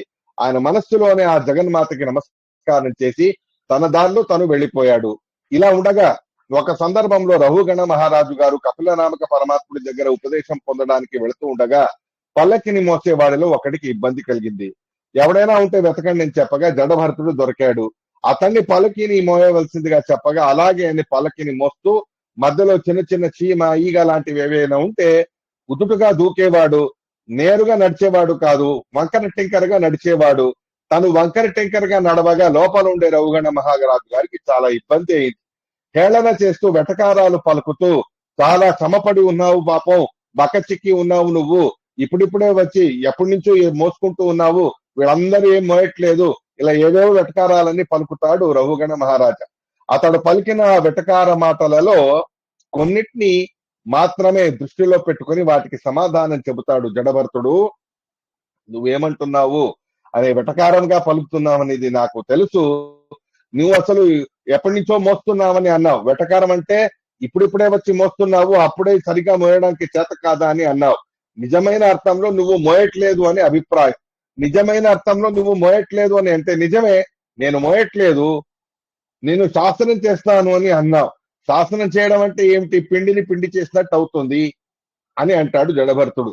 ఇదేంటండి నేను అన్నదానికి ఏవేవో అంటున్నారే అని ఆలోచించి వెంటనే ఈయన చెప్పే మాటల్లో ఏదో తత్వం ఉంది, తాత్వికంగా ఈయన పలుకుతున్నారు అని తెలుసుకున్న రఘుగణుడు వెంటనే ఆయన కాళ్ళ మీద పడి, అయ్యా మీరెవరో మందబుద్ధి కలిగిన వారిని అనుకుంటున్నాను, కానీ మీ తేజస్సు అనేది నాకు తెలుస్తూ ఉన్నది. ఆ బూడిదతో ఆవరించబడిన నిప్పు కణికలాగా మీ తేజస్సు ప్రజ్వలిస్తూ ఉన్నది. మీరు చెప్పిన మాటలు విని నాకు ఆశ్చర్యం కలిగినది, వాటి అర్థం సరిగ్గా అర్థం కాలేదు. మోయట్లేదు అని అన్నారు, అదేంటి? ప్రత్యక్షంగా మోసేది నాకు తెలుస్తుంది కదా, అదంతా వివరించండి అని అడగగా, మోయడం అనేది ఎలా జరుగుతుంది? నీ పల్లకి యొక్క దండాలని నా భుజం మీద మోస్తున్నాను అంటే నా భుజాలు నీ పల్లకిని మోస్తున్నానని అయింది. నా భుజాలను నా నడుము మోస్తూ ఉంది అని అయింది. నడుముని నా తొడలు మోస్తూ ఉన్నాయని అయింది. నా తొడలని నా పాదాలు మోస్తూ ఉన్నాయని అయింది. నా పాదాలని భూమాత, భూమాతని శేషదేవుడు, శేషదేవుడిని వాయుకూర్మం, వాయుకూర్మాన్ని నారాయణ కూర్మం మోస్తూ ఉన్నది. అలా చూస్తే నీ పల్లికిని మోసేవాడు నారాయణుడే, నేను కాదు. ప్రత్యక్షంగా మీ కర్తృత్వం కూడా కనిపిస్తుంది కదా అంటే నిజమే, కానీ సకల దేవతల కర్తృత్వాన్ని, భగవత్ కర్తృత్వాన్ని మనం అంచనా వేస్తే మనది చాలా మైన్యూట్ గా ఉండేటటువంటి కర్తృత్వం. 0.011% మాత్రమే మన కర్తృత్వ శక్తి. అలా ఉన్నప్పుడు 0.011 అనేది మైన్యూట్ గా ఉన్న దాన్ని జీరో అని అంటారు కదా. ఆ లెక్కలో నేను మోయట్లేదు అని అన్నాను. యద్యపి నేనే మోస్తూ ఉన్నప్పటికీ కూడా లోపల ఉండే దేవతలు, ముఖ్య ప్రాణమూర్తి భగవంతుడు, వీళ్ళు నిజంగా నా శరీరాన్ని నియమన చేసేవారు. నేను అణువైనటువంటి జీవుణ్ణి. శరీరం మీద అభిమానం ఉన్న వాడికి నువ్వు బెదిరిస్తే బెదిరిపోతాడు, నాకు అభిమానమే లేదు. అలా ఉన్నప్పుడు నేనెందుకయ్యా భయపడతాను? కాబట్టి పిష్టపేషణం అనే భావనతో నేనన్నాను అని ఇలా తాత్వికంగా చెప్పగా, అయ్యా కపిల రూపీ పరమాత్ముడే నాకు ఇలా రూపంగా మీ రూపంతో దర్శనం ఇచ్చినట్టున్నారు, మీరు నాకు జ్ఞానోపదేశం చేయండి అని అంటే సంసారాన్ని ఒక వనముతో పోల్చి చెబుతాడు జడభరతుడు. ఎలా ఒక వనవాసంలో కొంతమంది బాటసారులు కలుస్తారు, ఆ వాళ్ళ మార్గాన్ని వచ్చిన వెంటనే మళ్ళీ విడిపోతారు. అలా కర్మలకు తగ్గట్టు కొంతకాలం మనం ఎవరెవరితోనో కలుస్తాం. కర్మల రుణం తీరిపోయిన తర్వాత ఎక్కడికెక్కడికో వెళ్ళిపోతాం. ఆ వనంలో కొన్నిసార్లు సుఖవంతమైన పరిస్థితులు వస్తాయి, కొన్ని దుఃఖవంతమైన పరిస్థితులు వస్తాయి. సుఖవంతమైన పరిస్థితులైనా దుఃఖవంతమైన పరిస్థితులకైనా కర్మలే కారణం. మనం సుఖాన్ని పొందే కర్మలు చేస్తే సుఖం కలుగుతుంది, దుఃఖాన్ని కలుగజేసే పనులు చేస్తే దుఃఖం కలుగుతుంది.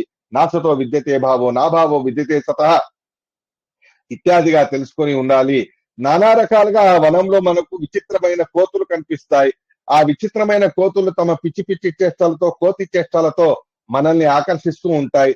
అలా ప్రాపంచికమైన ఈ ప్రపంచం అనబడే వనములో ఎవరెవరో మానవులు, స్త్రీలు, వాళ్ళు వీళ్ళు, పురుషులు, జీవులు మొదలైన వాళ్ళందరూ కూడా కోతి చేష్టల్లాగా ప్రాపంచిక చేష్టల్ని, లౌకికమైన చేష్టల్ని చేస్తూ ఉంటారు. అలాంటి ఆ లౌకికమైన చేష్టలకి మనం ఆకర్షించబడకుండా జాగ్రత్తగా ఉండాలి. అలాంటి కోతుల్ని చూస్తూ చూస్తూ వెళితే ఎక్కడ లోయలో పడిపోతామో, ఎక్కడ నదిలో పడిపోతామో, ఏ పాము మీద కాలు పెడతామో మనకు తెలియదు. ఎలా అయితే ఆ ఘోరమైన వనంలో సర్పానికి కాటు వేసి మరణించే వాళ్ళు కొంతమంది ఉంటారు కదా, అలా సర్ప కాటుకు మరణించేటటువంటి సందర్భముగా సర్పం అనేది ఏదో కాదు, కాలమే సర్పం, మృత్యువే సర్పం. అది ఏ రూపంలో వస్తుందో తెలియదు, ఏ రూపంలో వస్తుందో తెలియదు. కాబట్టి ఈ లౌకికమైన వనములో ఉండేటటువంటి బాటసారుల వలె మనం జీవితాన్ని కేవలం లౌకికమైన వాటికి పెట్టాము అంటే వ్యర్థమైపోతుంది. ఈ వనములో బాటసారులతో పాటు, కోతులతో పాటు ఋషులు, మునులు అనే వాళ్ళు కూడా ఉంటారు. వాళ్ళు నిరంతరంగా భగవద్ ధ్యానాదుల్లో ఉంటారు. అలాంటి ఆ భగవద్ ధ్యానాన్ని చేస్తూ ఎవరైతే విరక్తులై పరమాత్ముడి ఆరాధనలో ఉంటారో వాళ్ళు నిజంగా ఈ జన్మని సార్థకం అనేది చేసుకుంటారు. ఇత్యాదులుగా ఆ జడభరతుడు ఉపదేశం చేయగా నానా రకాలుగా అద్భుతమైన ఉపదేశాన్ని అనుష్ఠానం చేసి మోక్షాన్ని పొందేటటువంటి సౌభాగ్యాన్ని పొందుతాడు రఘుగణ మహారాజు గారు. ఇది వరకు సప్త ద్వీపాలని ప్రియవ్రత మహారాజు గారి యొక్క రథ చక్రాలతో నిర్మాణమయ్యాయని చెప్పారు కదా. అలాంటి ఆ సప్త ద్వీపాలతో ఉన్న భూగోళ వర్ణన చేయండి అని పరీక్షితుడు శుకాచార్యులు వారిని అడగగా అలాగే అని చెప్పి ఆ భూగోళ వర్ణనాన్ని చేస్తారు శుకాచార్యులు వారు. ఈ భూమండలం అనేది ఎలా ఉంది అంటే కమల కుటుంబం, ఒక కమల పుష్పం, గుండ్రంగా ఉండేటటువంటి కమల పుష్పము లాగా ఈ భూగోళం అనేది ఉన్నది. దీని యొక్క పరిమాణం ఎంత అంటే 1,00,000 యోజనాల దాకా ఉండే సమవర్తుడం, గుండ్రంగా ఉండేటటువంటి బ్రహ్మాండం ఇది భూగోళం. 1,00,000 యోజనాల దాకా వ్యాప్తమై ఉన్నటువంటిది. దీనిలో 9 ద్వీపాలు, 9 దేశాలు అనేవి ఉన్నాయి. ఒక్కొక్కటి కూడా 90 నవయోజన సహస్రాయుతాని, 9 సంఖ్యలో 9 ద్వీపాలు, యోజన సహస్ర యామాని, 1,000 యోజనాల దాకా వ్యాప్తమై ఉన్నటువంటిది ఉన్నది. ఈ 9 ద్వీపాలకు కూడా మధ్యలో కాంపౌండ్ వాల్స్ లాగా 8 దివ్యమైనటువంటి పర్వతాలు అనేవి ఉన్నాయి. ఆ 8 పర్వతాల మధ్యలో ఇళావృత ఖండం అనేటటువంటి ఒక ద్వీపం అనేది ఉన్నది. ఈ ఇళావృత ఖండంలోనే మధ్యలో సువర్ణమయమైన మేరు పర్వతం అనేది ఉన్నది. ఆ మేరు పర్వతం లోపల 16,000 యోజనాల దాకా భూమి లోపల చొచ్చుకొని ఉంటూ పైన 32,000 యోజనాల దాకా పైన అది పెరిగి ఉన్నది. అలాంటి ఆ అద్భుతమైనటువంటి మేరు పర్వతం పైన శిఖర భాగం అనేది విశేషంగా 32,000 యోజన వితతో మూలే ఆ 32,000 యోజనాల దాకా సమపాయంగా పైన శిఖర భాగంలో అది ఉన్నది. ఈ మేరు పర్వతానికి 4 దిశల్లోనూ కూడా అవస్తంభ గిరులు అనేవి ఉన్నాయి. ఉత్తర దిశలో ఇళావృతాత్, నీల, శ్వేత, శృంగమ అనబడే పర్వతాలు, రమ్యక, హిరణమయ, కురు అనబడేటటువంటి మర్యాద పర్వతాలు మొదలైనవన్నీ కూడా ఉన్నాయి. దక్షిణ భాగంలో నిషద, హేమకూట, హిమాలయ అనబడే ప్రాంతాలు. ఆ హిమాలయ దగ్గర నుండి భారతదేశం అనేది ప్రారంభమవుతుంది. హరివర్ష అనే దానికి కింపురుష భారతాన మితాసంఖ్యం మర్యాద గిరయ. ఈ నిషద, హేమకూట, హిమాలయ అనేది హరివర్ష, కింపురుష భారతదేశాలకి మర్యాద గిరులుగా ఉన్నాయి. ఇళావృత ఖండం యొక్క పశ్చిమ మరియు దక్షిణ భాగాలలో మాల్యమాన్, గంధమాదన మొదలైనటువంటి పర్వతాలు, ఆ పర్వతాలకి అవాంతరంగా మందర, మేరు మందర, సుపార్శ్వ అనబడేటటువంటి పర్వతాలతో ఈ మేరు పర్వతం, నవద్వీపాలు అనేవి వ్యాపించి ఉన్నాయి.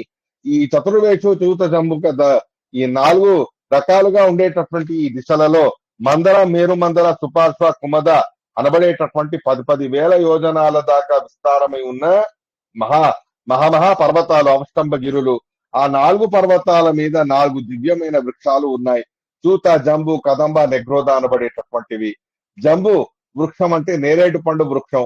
ఆ నేరేడు పండు వృక్షానికి కింద సువర్ణముఖరి నది ప్రవహిస్తూ ఉన్నది. ఆ నేరేడు పండు ఒక చిన్న గింజ 100 యోజనాల దాకా ఉండేటటువంటి పండు అది.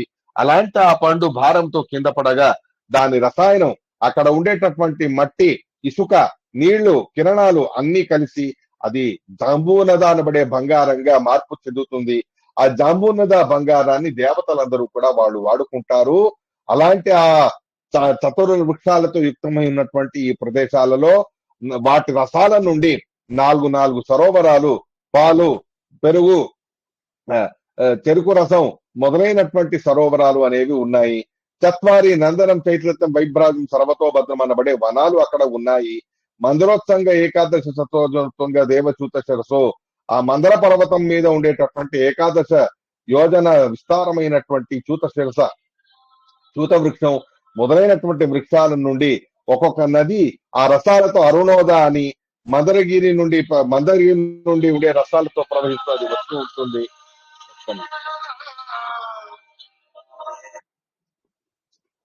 హెడ్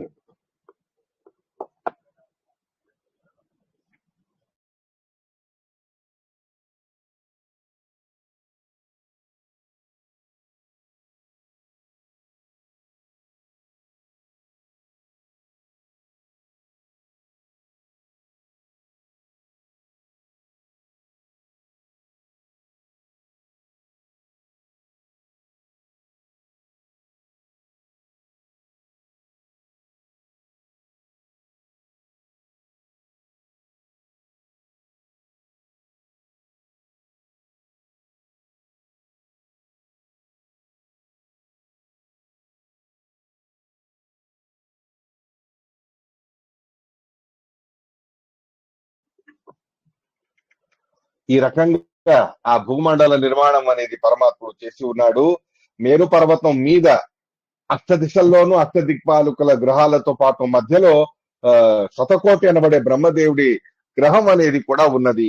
అక్కడ పైన పరమాత్ముడి పాద నఖ స్పర్శ మాత్రంతో కటాహం చీడి అక్కడి నుంచి వచ్చినటువంటి విరజ గంగా నది ఏదైతే ఉందో అది ఈ శతకోటి దగ్గర 4 దిశల్లో ప్రవహించడం అనేది జరుగుతుంది. ఆ 4 దిశల్లో ప్రవహించేటటువంటి గంగ మేరు పర్వతానికి దక్షిణ దిశలో ఉండేటటువంటి ప్రాంతమైన మన భారతానికి అలకనంద అనే పేరుతో ప్రవహిస్తే సీత, చక్షుష్భద్ర మొదలైనటువంటి పేర్లతో వేరే వేరే దిశల్లో తను ప్రవహిస్తుంది.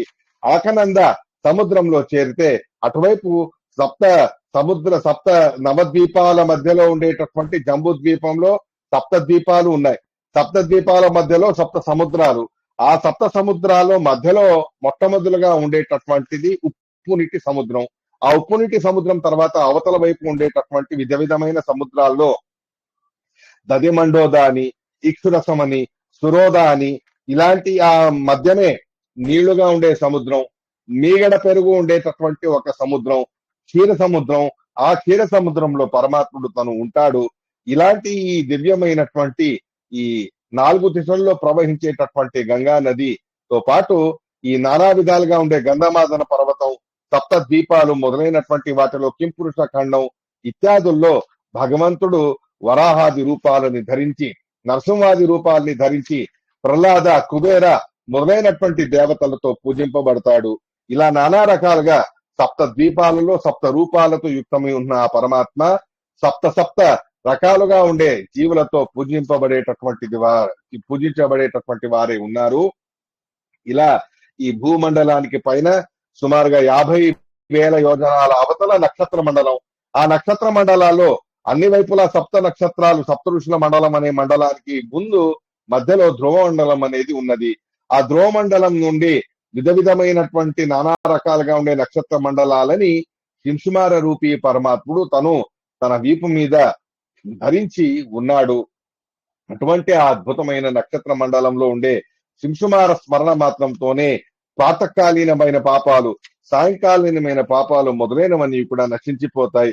ఆ నక్షత్ర మండలం అవతల స్వర్గలోకం, మహర్లోకం, తపోలోకం మొదలైనవన్నీ అలా ఉండగా కింది భాగంలో అతల సుతల వితల తలాతల పాతాల రసాతలాది లోకాలు ఉన్నాయి. రసాతలంలో బలి చక్రవర్తి ద్వారా వామన రూపీ పరమాత్ముడు పూజింపబడుతూ ఉండగా వితలాది ఆ ప్రదేశాలలో వేరు రాక్షసులు, నాగులు, సర్పాలు మొదలైనటువంటి వాళ్ళు అక్కడ ఆవాసమై ఉన్నారు. ఆ భూమండలానికి కింద ఉండే 80,000 యోజనాల దూరములో ఘోరమైనటువంటి నరకాలు అనేవి ఉన్నాయి. ఆ ఘోరమైనటువంటి నరకాలలో ముఖ్యమైనటువంటివి అంతరాల మొదలైనటువంటి విధమైన ఘోరమైన నరకాలు క్రిమి, సూర్మి, వజ్ర, కంటక, శాల్మలి, మైత్రిని, పుయేద మొదలైనటువంటి 21 నరకాలు అనేవి ఉన్నాయి. విధమైన పాపాలు, తల్లిదండ్రుల ద్రోహం, శాస్త్ర ద్రోహం, అబద్ధం చెప్పడం, వ్యభిచారం, విధమైనటువంటి మోసాలు చేయడం, కూట సాక్షి చెప్పడం, దుర్మార్గాన్ని చేయడం, దయ చూపించకుండా ఉండడం, మాంసాన్ని తినడం, ఇట్లాంటి ఏ రకాల పాపాలున్నా ఆ అన్ని రకాల పాపాలకి తగినట్టే ఘోరమైన నరకాలు అనేవి కలుగుతాయి. అలాంటి ఆ ఘోరమైన నరకాలలో వేల కోట్ల సంవత్సరాల దాకాను కూడా ఉండి శిక్షని అనుభవించేటటువంటి పరిస్థితి చేసిన పాపాలకి ఉంటుంది అనేటటువంటి విషయాన్ని మనకు శుకాచార్యులు వారు చెబుతారు. ఇలాంటి ఘోరమైనటువంటి నరకాల నుండి తప్పించుకోవాలి అంటే ఏమిటి దానికి ఉపాయం అంటే హరినామ స్మరణ తప్ప వేరే ఉపాయం లేదు. ఏకాదశి వ్రతం కంటే గొప్ప ప్రాశ్చిత్తం లేదు. అలాంటి హరినామ స్మరణ చేసి ఉద్ధరించబడినటువంటి అజామిలుడు అతడే దీనికి సాక్షి అని అజామిలుడి కథని ప్రస్తావన చేస్తారు శుకాచార్యులు వారు. ఈ అజామిలుడు బ్రాహ్మణుడు, కానీ దుష్ట స్త్రీతో వ్యవహారం చేసి 10 మంది పిల్లల్ని కని విధమైన ఘోరమైన పాపాలు, తాపాలు అనేవి కూడా పెట్టుకున్నాడు. అలాంటి ఆ 80 సంవత్సరాల దాకా ఘోరమైనటువంటి జీవనాన్ని గడిపి మహా అధర్మాన్ని చేసినటువంటి వాడైన ఆ అజామిలుడు తన ఆయుష్ తీరిపోగా అతడిని తీసుకెళ్లడానికి యమదూతలు అనే వాళ్ళు వచ్చారు. ఆ యమదూతల్ని చూసి భయపడిపోయి దూరంగా ఆడుకుంటూ ఉన్న తన కుమారుల్లో ఒకడికి నారాయణ అని పేరు పెట్టారు. ఆ నారాయణ అనే వాడిని పిలవగా వాడు తన కుమారుణ్ణే పిలిచేటటువంటి ప్రసంగం అయినప్పటికీ కూడా ఆ క్షణంలోనే స్వయం శ్రీమన్నారాయణుడి స్మరణ అనేది కలిగినది. రెండో క్షణంలో విష్ణుదూతలు వచ్చి యమదూతలను ఆపివేసి ఇతడు సర్వపాపాలన్నీ తన నారాయణ నామస్మరణతో ప్రాశ్చిత్యం చేసుకున్నారు అని చెప్పగా విషయం తెలుసుకోవడానికి యమదూతలు యమలోకానికి వెళ్తే ఇటువైపు అజామిలుడు తను గంగా తీరానికి వెళ్లి అక్కడ తపస్సు చేస్తూ మిగిలిన పాపాలన్నీ ప్రక్షాళన చేసుకుని వైకుంఠ లోకానికి వెళ్తారు. యమదూతలు అక్కడ యమలోకానికి వెళ్లి మీరే అధిపతి అని అనుకున్నాం, మీరు కాక ఇంకెవరండి అధిపతి, ధర్మం అంటే వేద ప్రణహితో ధర్మం అని చెప్పారు, వేదాలకు విరుద్ధంగా తను నడుచుకున్న వాడికి వైకుంఠ లోకం ఎలా కలిగింది అంటే ఆ వేదాలలో విశేషంగా హరినామస్మరణానికి మహత్వం ఉన్నదో ఆ హరినామస్మరణ చేసే తను ఉద్ధరించబడ్డాడు. కాబట్టి అలాంటి హరిభక్తుల దగ్గర అంగారక్షంతులు ధరించేటటువంటి వాళ్ళ దగ్గర విశేషంగా గోపీచందనాదులను ధరించే వాళ్ళ దగ్గరికి మీరు వెళ్ళకండి. ఎవరు నా పరమాత్ముడి స్మరణ చేయరో, ఎవరు అధర్మకర్తలు ఉన్నారో అలాంటి వాళ్ళని నరకానికి తీసుకొని రండి అని చెప్పి యమధర్మరాజు యమదూతలకి తెలియజేయడం అనేది జరిగింది. ఇలా ఉండగా ప్రాచీన బర్హి గారి కుమారులైన ప్రచేతసులు 10 మంది తాము తపస్సు చేసి బయటికి వచ్చి ఉండగా వృక్షాలన్నీ ఎలా పడితే అలా పెరిగి ఉండడం చూసి ముఖము నుండి అగ్నివాయువులను సృష్టి చేసి వృక్షాలని సమూలంగా నాశనం చేస్తూ ఉండగా వృక్షాధిపతి అయిన చంద్రుడు వార్షి అనే అమ్మాయినిచ్చి వివాహం చేసి వాళ్ళని శాంతపరిచారు.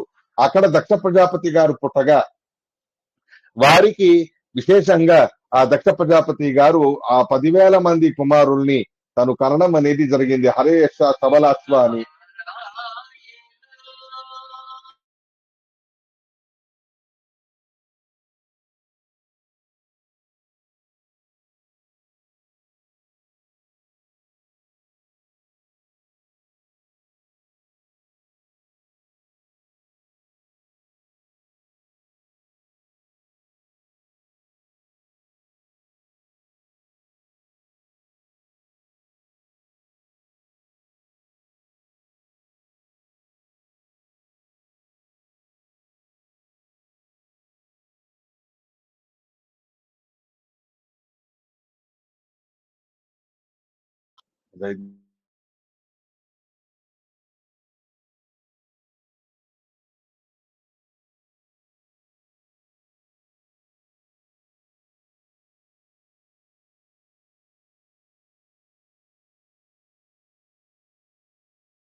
ఓ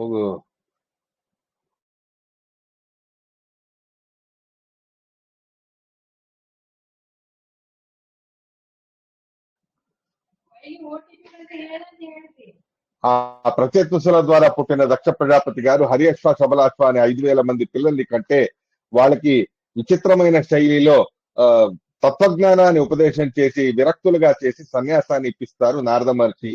దాంతో కోపగించినటువంటి దక్ష ప్రజాపతి వారికి శాపం పెట్టి 60 మంది అమ్మాయిల్ని కంటారు.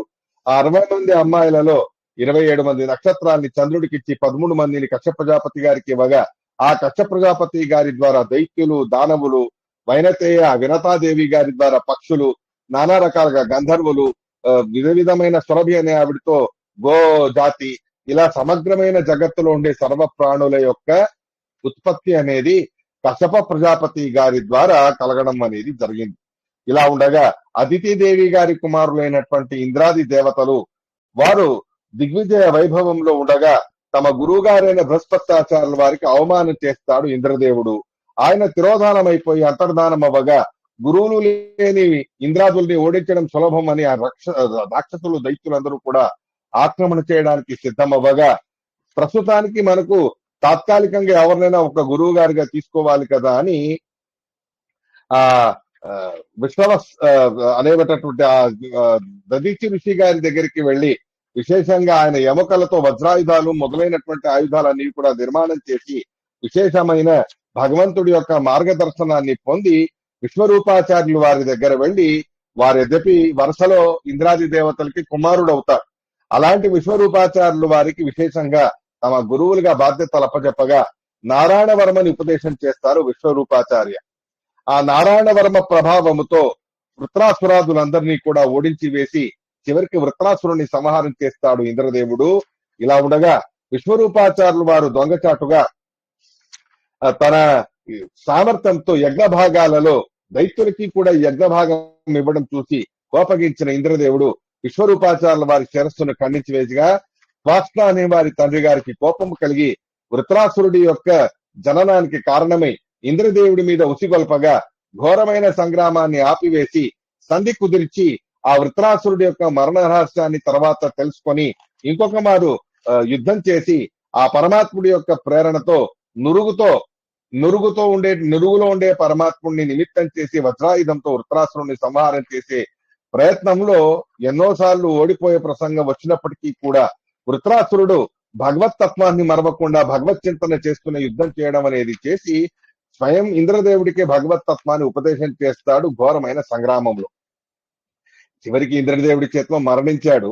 అయితే ఆ వృత్రాసురుడు ఈ రకమైన దివ్యమైన జ్ఞానాన్ని ఎలా పొందాడా అని జిజ్ఞాస చేస్తే పరీక్షిత మహారాజు గారు ఈ వృత్రాసురుడు పూర్వ జన్మలో చిత్రకేతు మహారాజుగా ఉండేవారు.